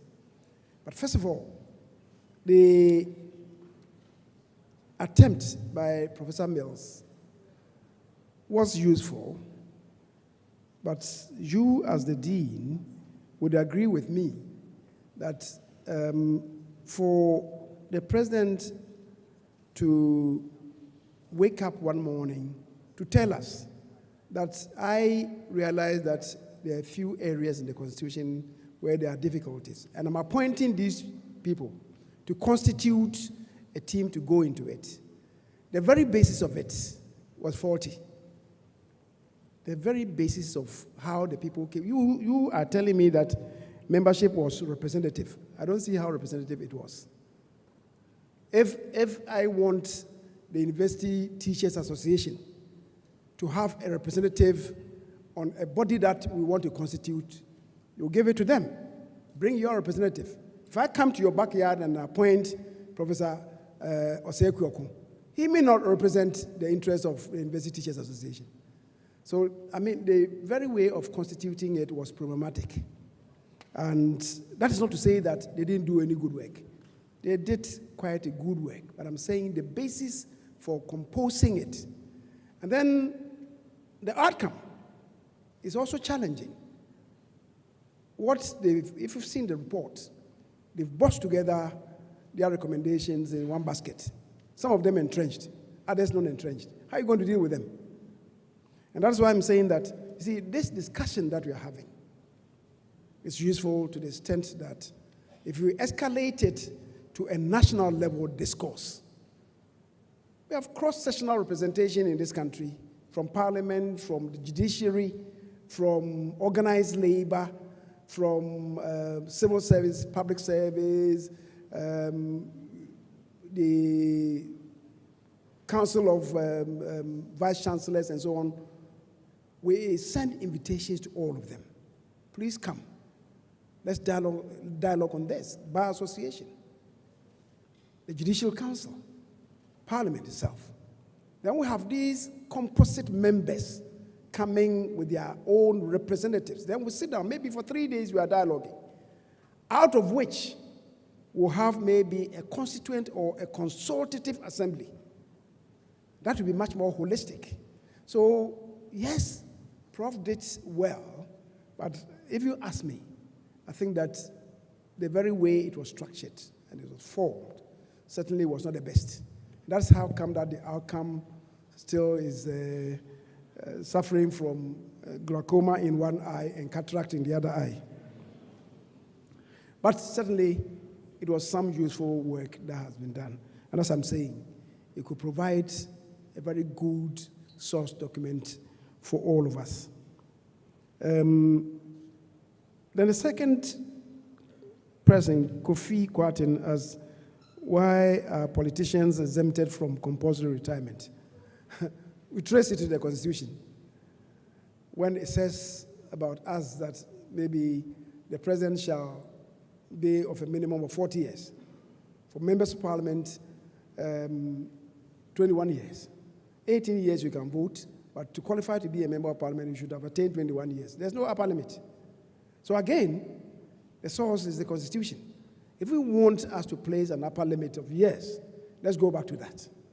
And then we have clarity in our minds that, yes, maybe 70 years, you can't any longer go on, right? So it's for us. It's part of the exercise that I believe we're starting in earnest. And the third person asks, what framework of government do I recommend? I have just painted a picture. You have to caption the picture the way you want. But if you ask me, and I told us that where we are going as a nation is not sustainable. We're getting on a very slippery road in terms of monetizing our politics, both parliamentary elections and presidential elections. And I think that, as a matter of fact, my personal preference is with the Westminster type, where the prime ministers are much more accessible to us. One, and then in terms of expenditures, they spend more. They spend far, far less in getting themselves elected from the constituencies, right? And that obligation to satisfy sponsors is much, much less. And with that, we'll be able to deal with corruption. And then again, because the prime minister is a member of parliament, peer review should tell you that you can't be a prime minister when I know that before you became a prime minister, you had only one house. And 4 years after becoming a prime minister, you have 10 houses. My friend, where did you get it from? Peer review will keep these things down. I told us that with the ministers, before a person becomes a minister, would have served in parliament for a very long time. And have served on a committee 2 terms, 3 terms, become maybe a chairman, vice chairman, risen to a shadow minister for about 4 terms in his life as a member of parliament. When his party wins, there's that automaticity that the shadow minister then becomes the minister. But there's no nook and cranny in the ministry that he doesn't know. And so you see manifest value addition when he's made a minister. If you have to go presidential, let's do that. The hybrid system has served us. And I agree with the dean that this constitution is a political settlement document. It was meant to settle those of them who had their own ambitions, and we needed to stabilize the system, stabilize the country. It served its purpose. Don't forget that the petty jealousies that arose between the members of parliament under President Hillary Liman in 1981 occasioned the cracks, because they were saying that the ministers had not fought elections. They had been made ministers, and they were enjoying at the expense of the members of parliament who had fought elections. Then cracks developed within the front of the party that had overwhelming majority in parliament. They sent a budget to parliament, presented by Professor Bene, at the time who was the Minister for Finance, and it was overthrown by his own party. And then Rawlings took advantage to overthrow the government. It was from that experience that Rawlings then himself said, no. If I go this way, we may have problems. So let there be a merger. So members of parliament would also become ministers. And with that, there's been some stability in the system. But I think that it served its purpose. If we want to go presidential, let's go presidential. So that parliament then will have the full force to provide effective oversight over the executive. And the executive then would come with ministers who are professionals, who are experts in their fields, to add value to our governance. If we want to go Westminster, let's do so. So, as I said, my own preference is Westminster because of limited costs involved, and I believe that it also offers greater access to the elected by the electors. I think one person also asked about, I think this question also answers the question asked by the colleague from Grassak.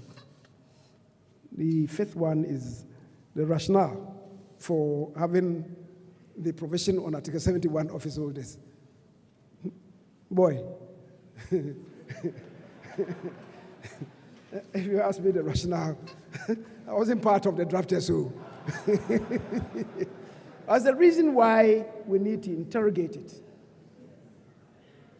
If it serves a purpose, it serves some purpose. Let's get back to it. Let's get back to business. If we have to delete it from the Constitution, let it be so done. Let's all bring our minds together on those matters. But as I said, I think people relate it to just members of parliament, ministers, and so on and so forth. The list, if I should read to you, Article 71, is the Commissioner for Human Rights and Administrative Justice. He's there. The Auditor General is there. Nobody talks about him. The District Assembly's Common Fund, the administrator, nobody talks about him or her. The chairman and other members of the Public Services Commission, the Lands Commission, governing bodies of public operations, National Council for Higher Education, is described. The holders of such other offices as may be prescribed.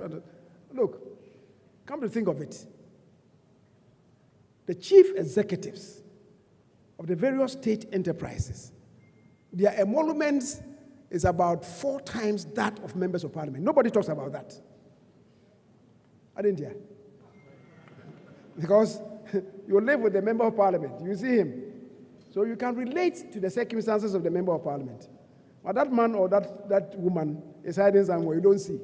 Let's box everything together and discuss these matters. If we want to save costs and indeed save the limited resources that we have as a nation to develop our country. I thank you very much.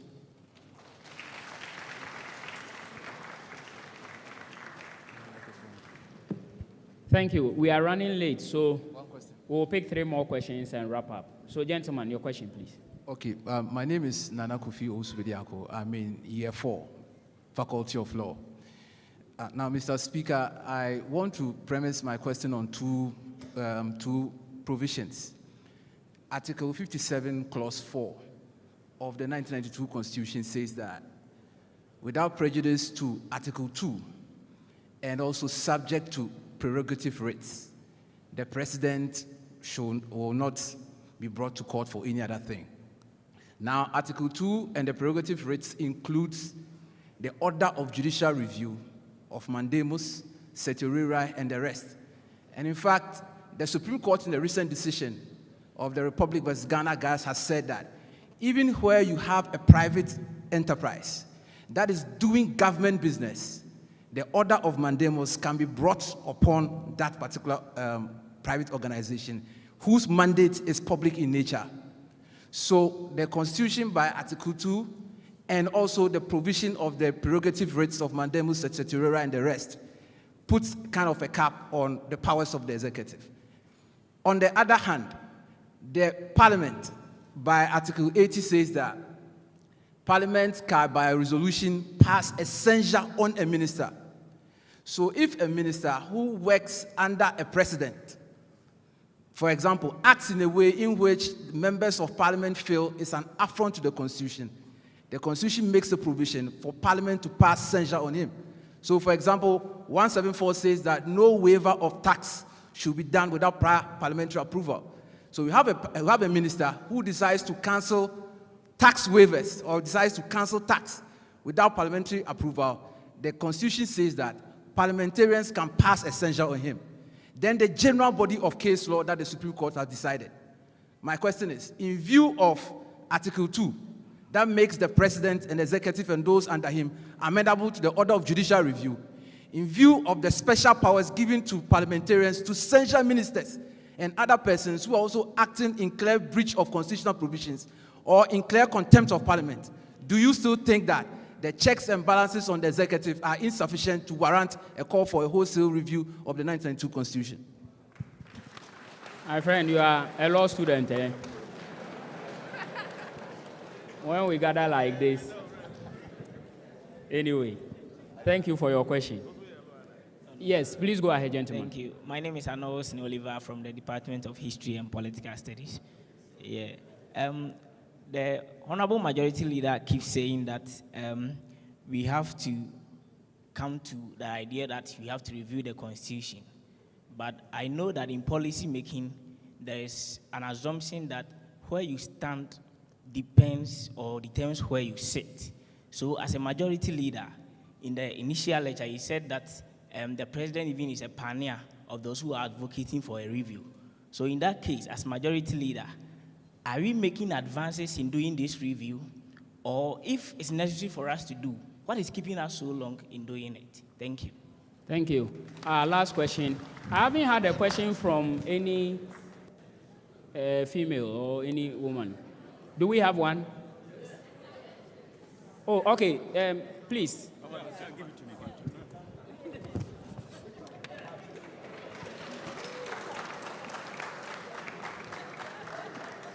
Mr. Chairman, thanks to the Majority Leader for his insightful revelations a litany of imperfections in the Constitution.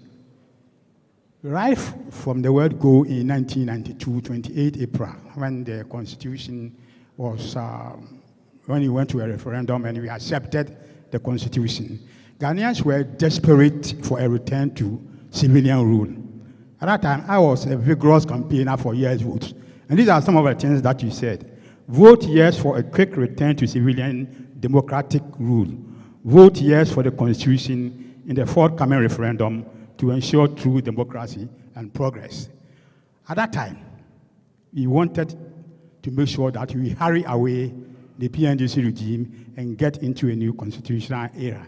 So we knew that definitely the Constitution was imperfect. The smuggled indemnity clauses and all that, what you have said.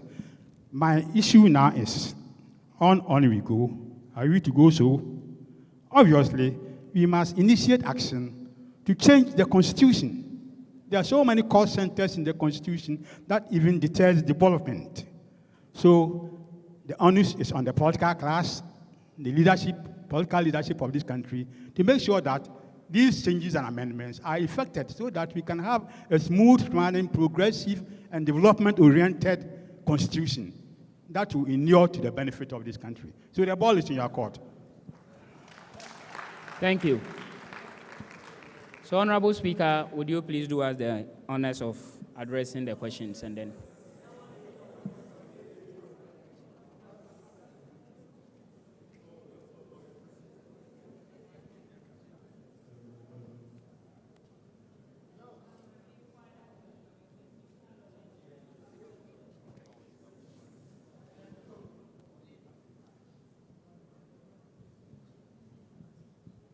I'm Mamie Fwa Adazikum, a constitutional law lecturer at the Faculty of Law.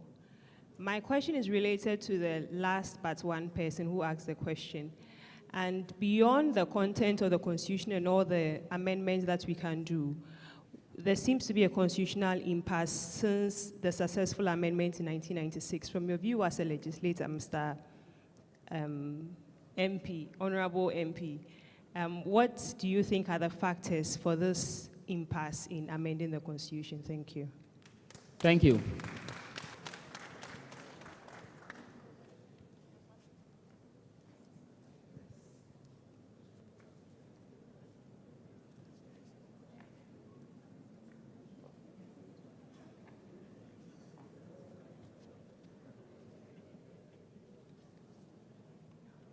I guess before I attempt to answer what I guess is going to be the last segment of questions to be asked, I must acknowledge the presence here of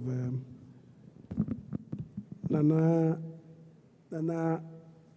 Kyei, Jesse, the foremost dealer in building materials.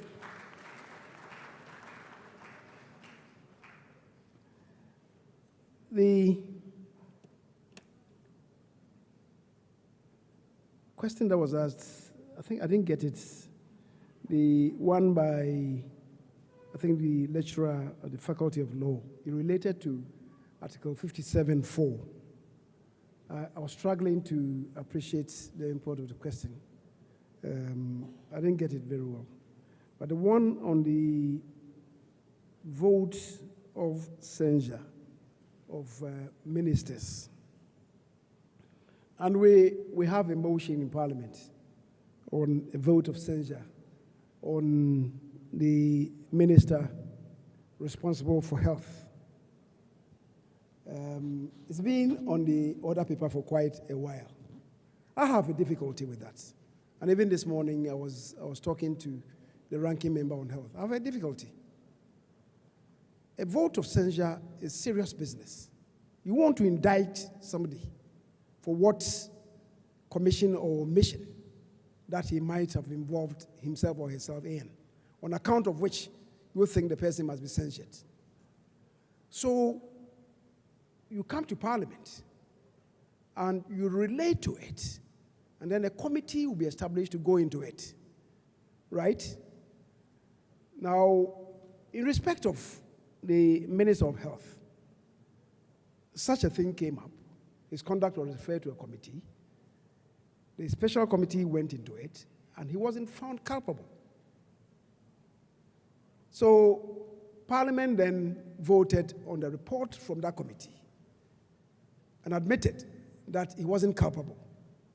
Then a week after, you bring a motion of censure.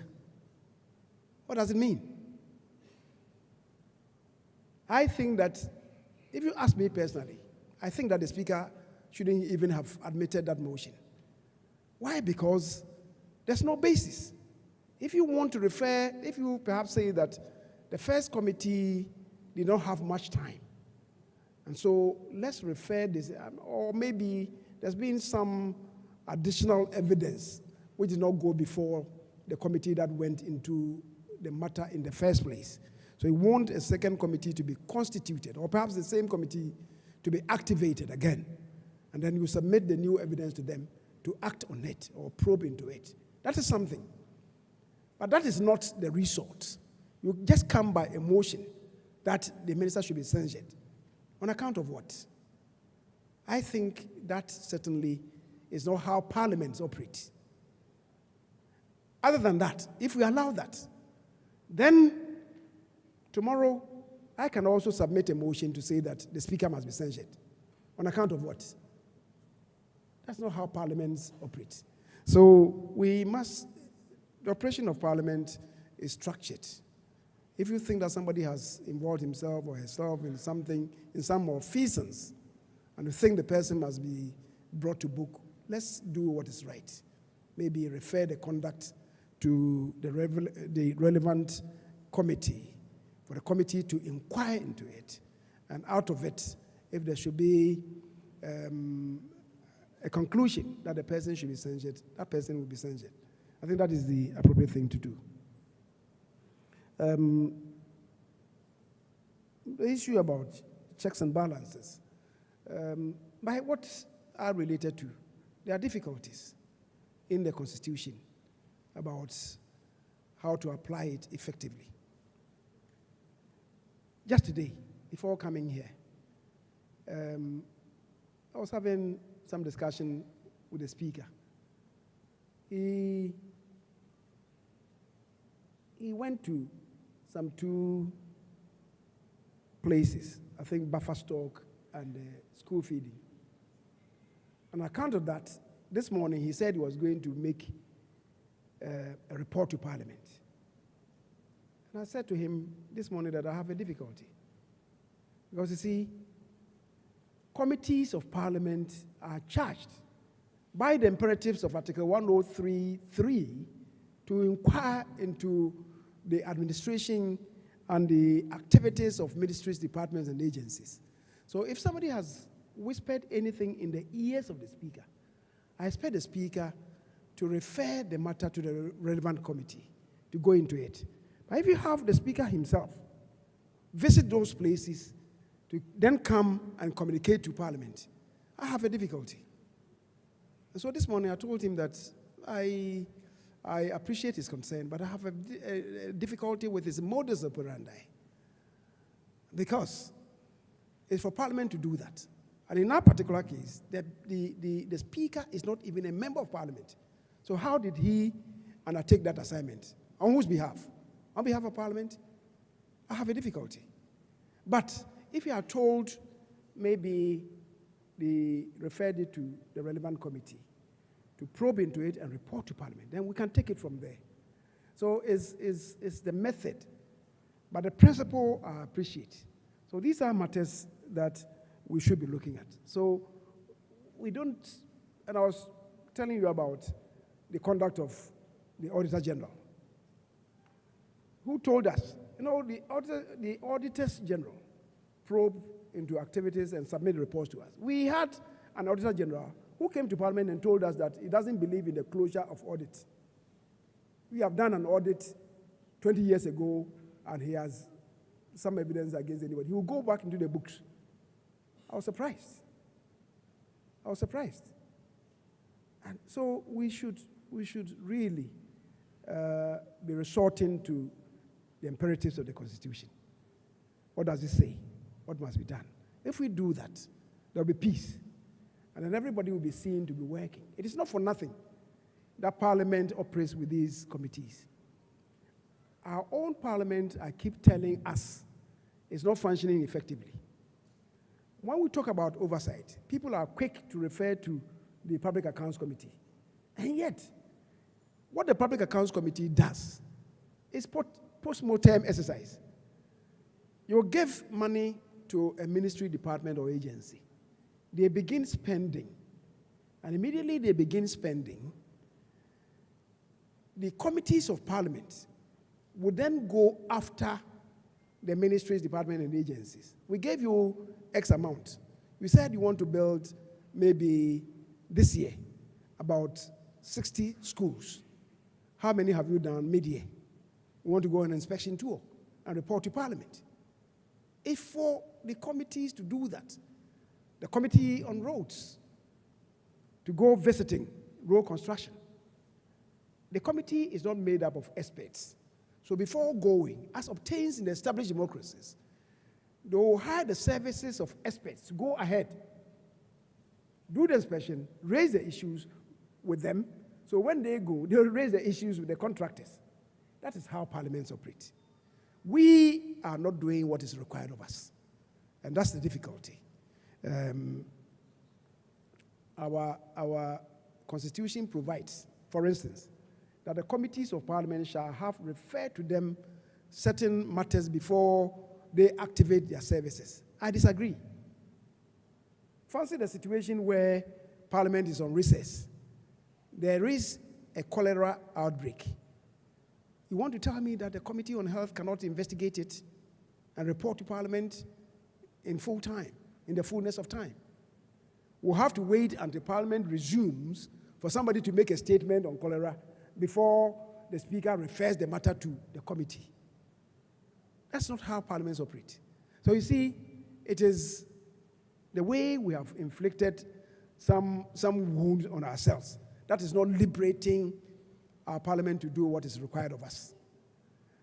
It's the reason why, about 5 years ago, when parliaments of Africa came to be evaluated, 13 parliaments, Ghana's parliament plays 12 out of 13 in terms of performance. Because of these things, we are not liberating the committees of parliament to be proactive. Once we do that, I believe that we have the potential of doing good work. So those are matters that should concern us. Victor Owusu, you said to us that we all understood that the Constitution was not a perfect document, but we decided to vote for it just because we wanted to rid the country of the junta. However, it has transformed itself into, from leaving the scene, we wanted to prevent them from continuance in administration and to usher us into constitutional administration. I agree with you. Don't forget that even those days, some from within our own fold were urging that we should vote no, because they said it was not a perfect document. The overwhelming majority, however, thought that even though it is not perfect, let's do with this. And in the fullness of time, we can attend to it and rid the Constitution of the imperfections. Today, by the construct of the Constitution, we have difficulties. And I was telling us that what work that was done by the Constitutional Review Committee, appointed by President Mills. So many of them, entrenched provisions, what do you do with them? You can't be, otherwise you spend every year attending to one entrenched provision, having a referendum on it, yes or no, and then we'll purge the Constitution of it. The next time, you can't put 3, 10 entrenched provisions in one basket for one vote. How do we vote on that?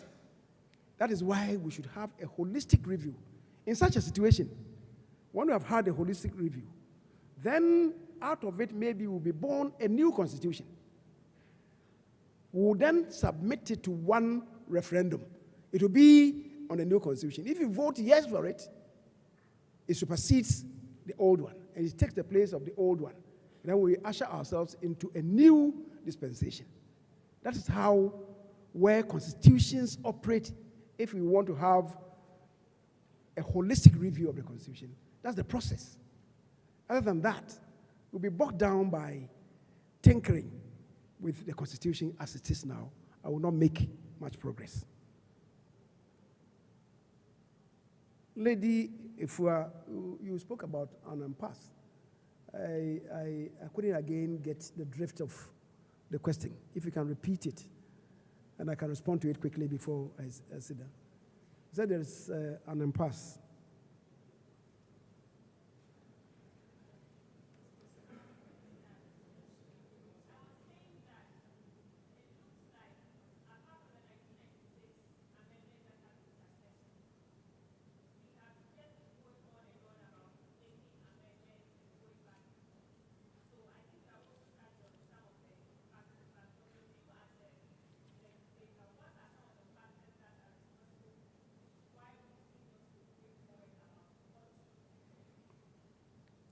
I related to some of them. When I spoke about the attempt to have the MMDC submit to universal adult suffrage. In Parliament, when the proposal came before us, I, even perusing the Constitution, said that what was before us was not exhaustive enough. So I pointed out to certain other provisions, related provisions of the Constitution. I think Article 246 and some other provisions, and I said to us that we have to attend to those others because it was going to require a referendum. There were some of them that were not entrenched, that were going to really depend on what Parliament was going to be able to do. We had agreed on everything. CDD and IDEC came in and took us to Kempinski, that is the political parties in Parliament, to have a final agreement on it. We had agreed on it. Just when we were about to rise, one from within our fold, I would not mention the person's name, then said, oh, let's go and ask the political parties, the leadership of the political parties outside. They went to consult. That's how come we couldn't agree. And I was shell-shocked. So it appears that increasingly these days, we have a diktat from the political parties. And that is not right. That's not right. And it's the reason why I'm saying to us, let's do this.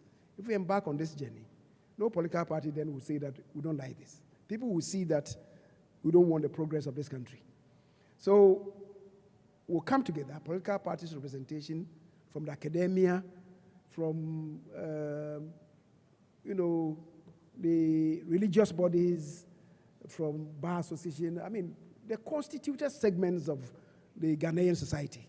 Everybody will be on board, and we think through to see what will best serve the interests of this country. I think that will be the way to go. We should not be dogmatic about these things. We should be pragmatic and realistic. I thank you.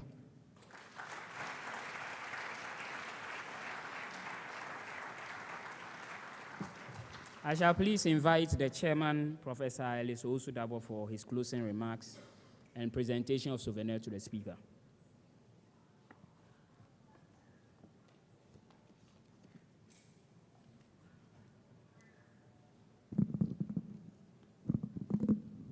I'm so happy that you are still alive with us, although we delayed for about an hour.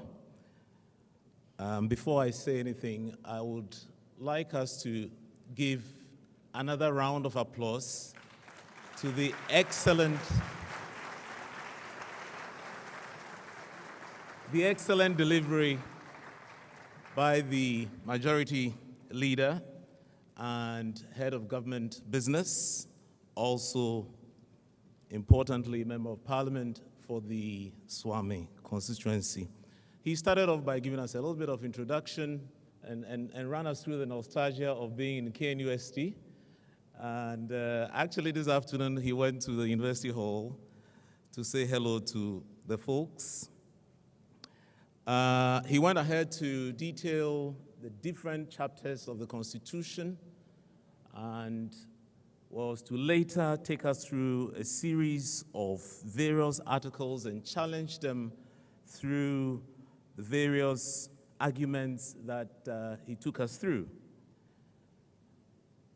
He brought about and enlightened us on various conundra as far as the Constitution is concerned. He used several examples and looked at the representation of the people. He questioned efficiency versus just having constitutional governance. He looked at the roles of the Speaker. He looked at voting rights. He espoused on various articles and not least ended on Article 71, ex gratia and gratuity. He looked at some of the dispensation within the Superior Court of Judicature, and obviously also questioned some of the operations and operationalization of some of those articles. He additionally looked at some of the ghosts of the revolution that exists and pertain within our current 1992 Constitution, looked at the district assemblies and the efficiency of running a government by questioning whether we would rather prefer to continue to give monies to the district assemblies when there appears to be some questions that surround the utilization of such funds. Begs the question, does the current Constitution require a comprehensive review? Ladies and gentlemen, our guest speaker has made a case for the need for a multi-party, all-inclusive and comprehensive review of the 1992 Constitution, and actually advocates that the 2010-2011 Commission's report should serve as a resource to be able to conduct a comprehensive review.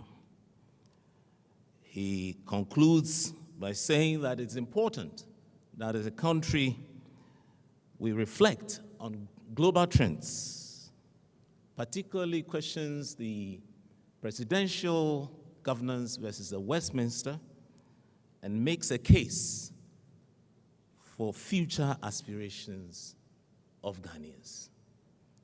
And on that note, I would like to say thank you so very much, the Honorable Kyei Mensah Bonsu, and I'm sure that you're going to be asking your, did you say the Chief Whip, your wife, to accompany you, because the Vice Chancellor has a small token to present to you, and I'm going to invite your wife to join you to receive this token from the Vice Chancellor.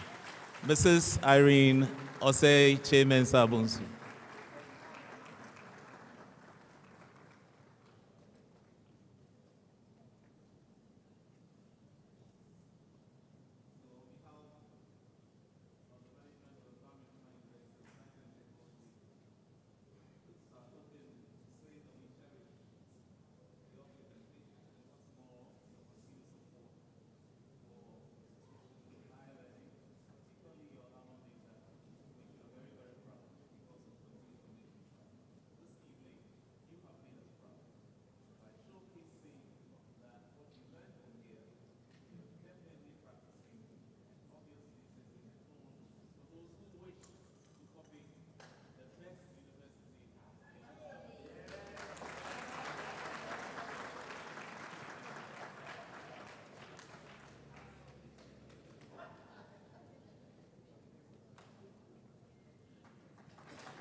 Thank you very much, Chairman.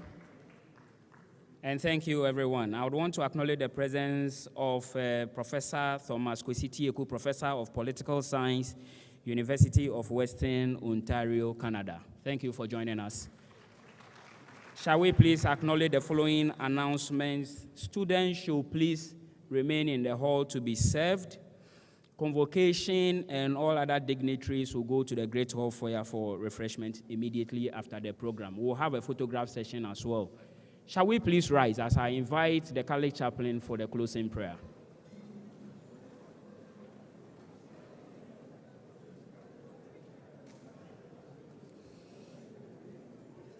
May I please beg your indulgence for prayer.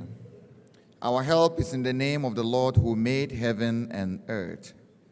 Dear Lord and Master, we are so much grateful to you for the gift of our lives. We thank you for our dear nation, Ghana. We thank you for our constitution and how far it has served the needs of our dear nation. And we thank you for our leadership.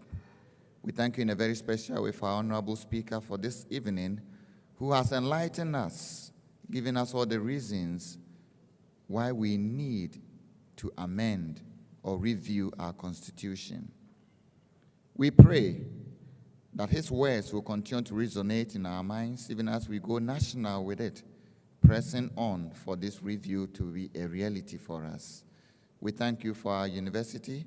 We thank you for what you've used us to do and what you continue to use us to accomplish in the lives of many in our dear nation, Ghana. We thank you for our 70 years of existence, of global impact, and even a renewed focus to do more for our dear nation and for the entire world. We thank you for the planning committee, for our sponsors, and for all those who have worked behind the scenes to make this public structure a reality. Even as we depart from here, we entrust ourselves, our families, into your care. Be with us, bless us, protect, and direct us in all that we do. We also pray for traveling mercies to our destinations, and we pray that you dispel the darkness of this night, grant restful sleep to our bodies, renew us in our energies and strength, that we may continue to work to build our nation, Ghana. And may your blessings and peace and favors rest upon us, the Father, the Son, and the Holy Spirit. Amen. Please remain standing for the recession of the chairman, speaker, and other dignitaries.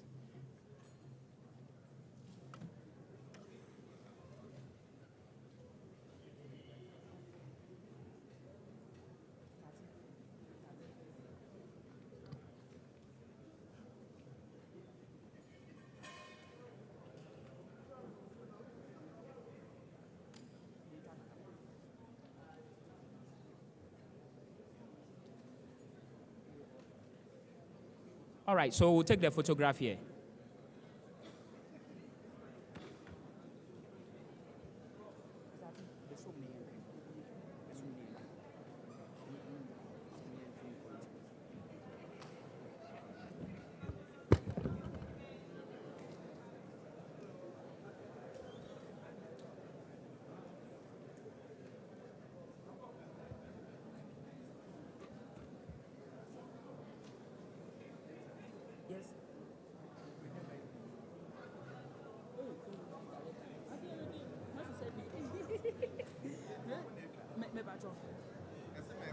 Yeah, so please, the speaker and management of the university.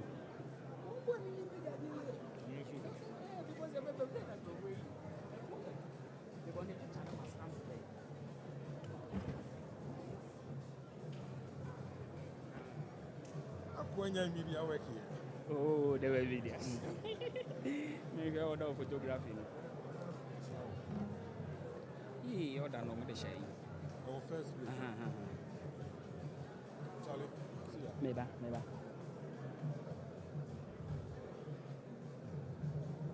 The next is speaker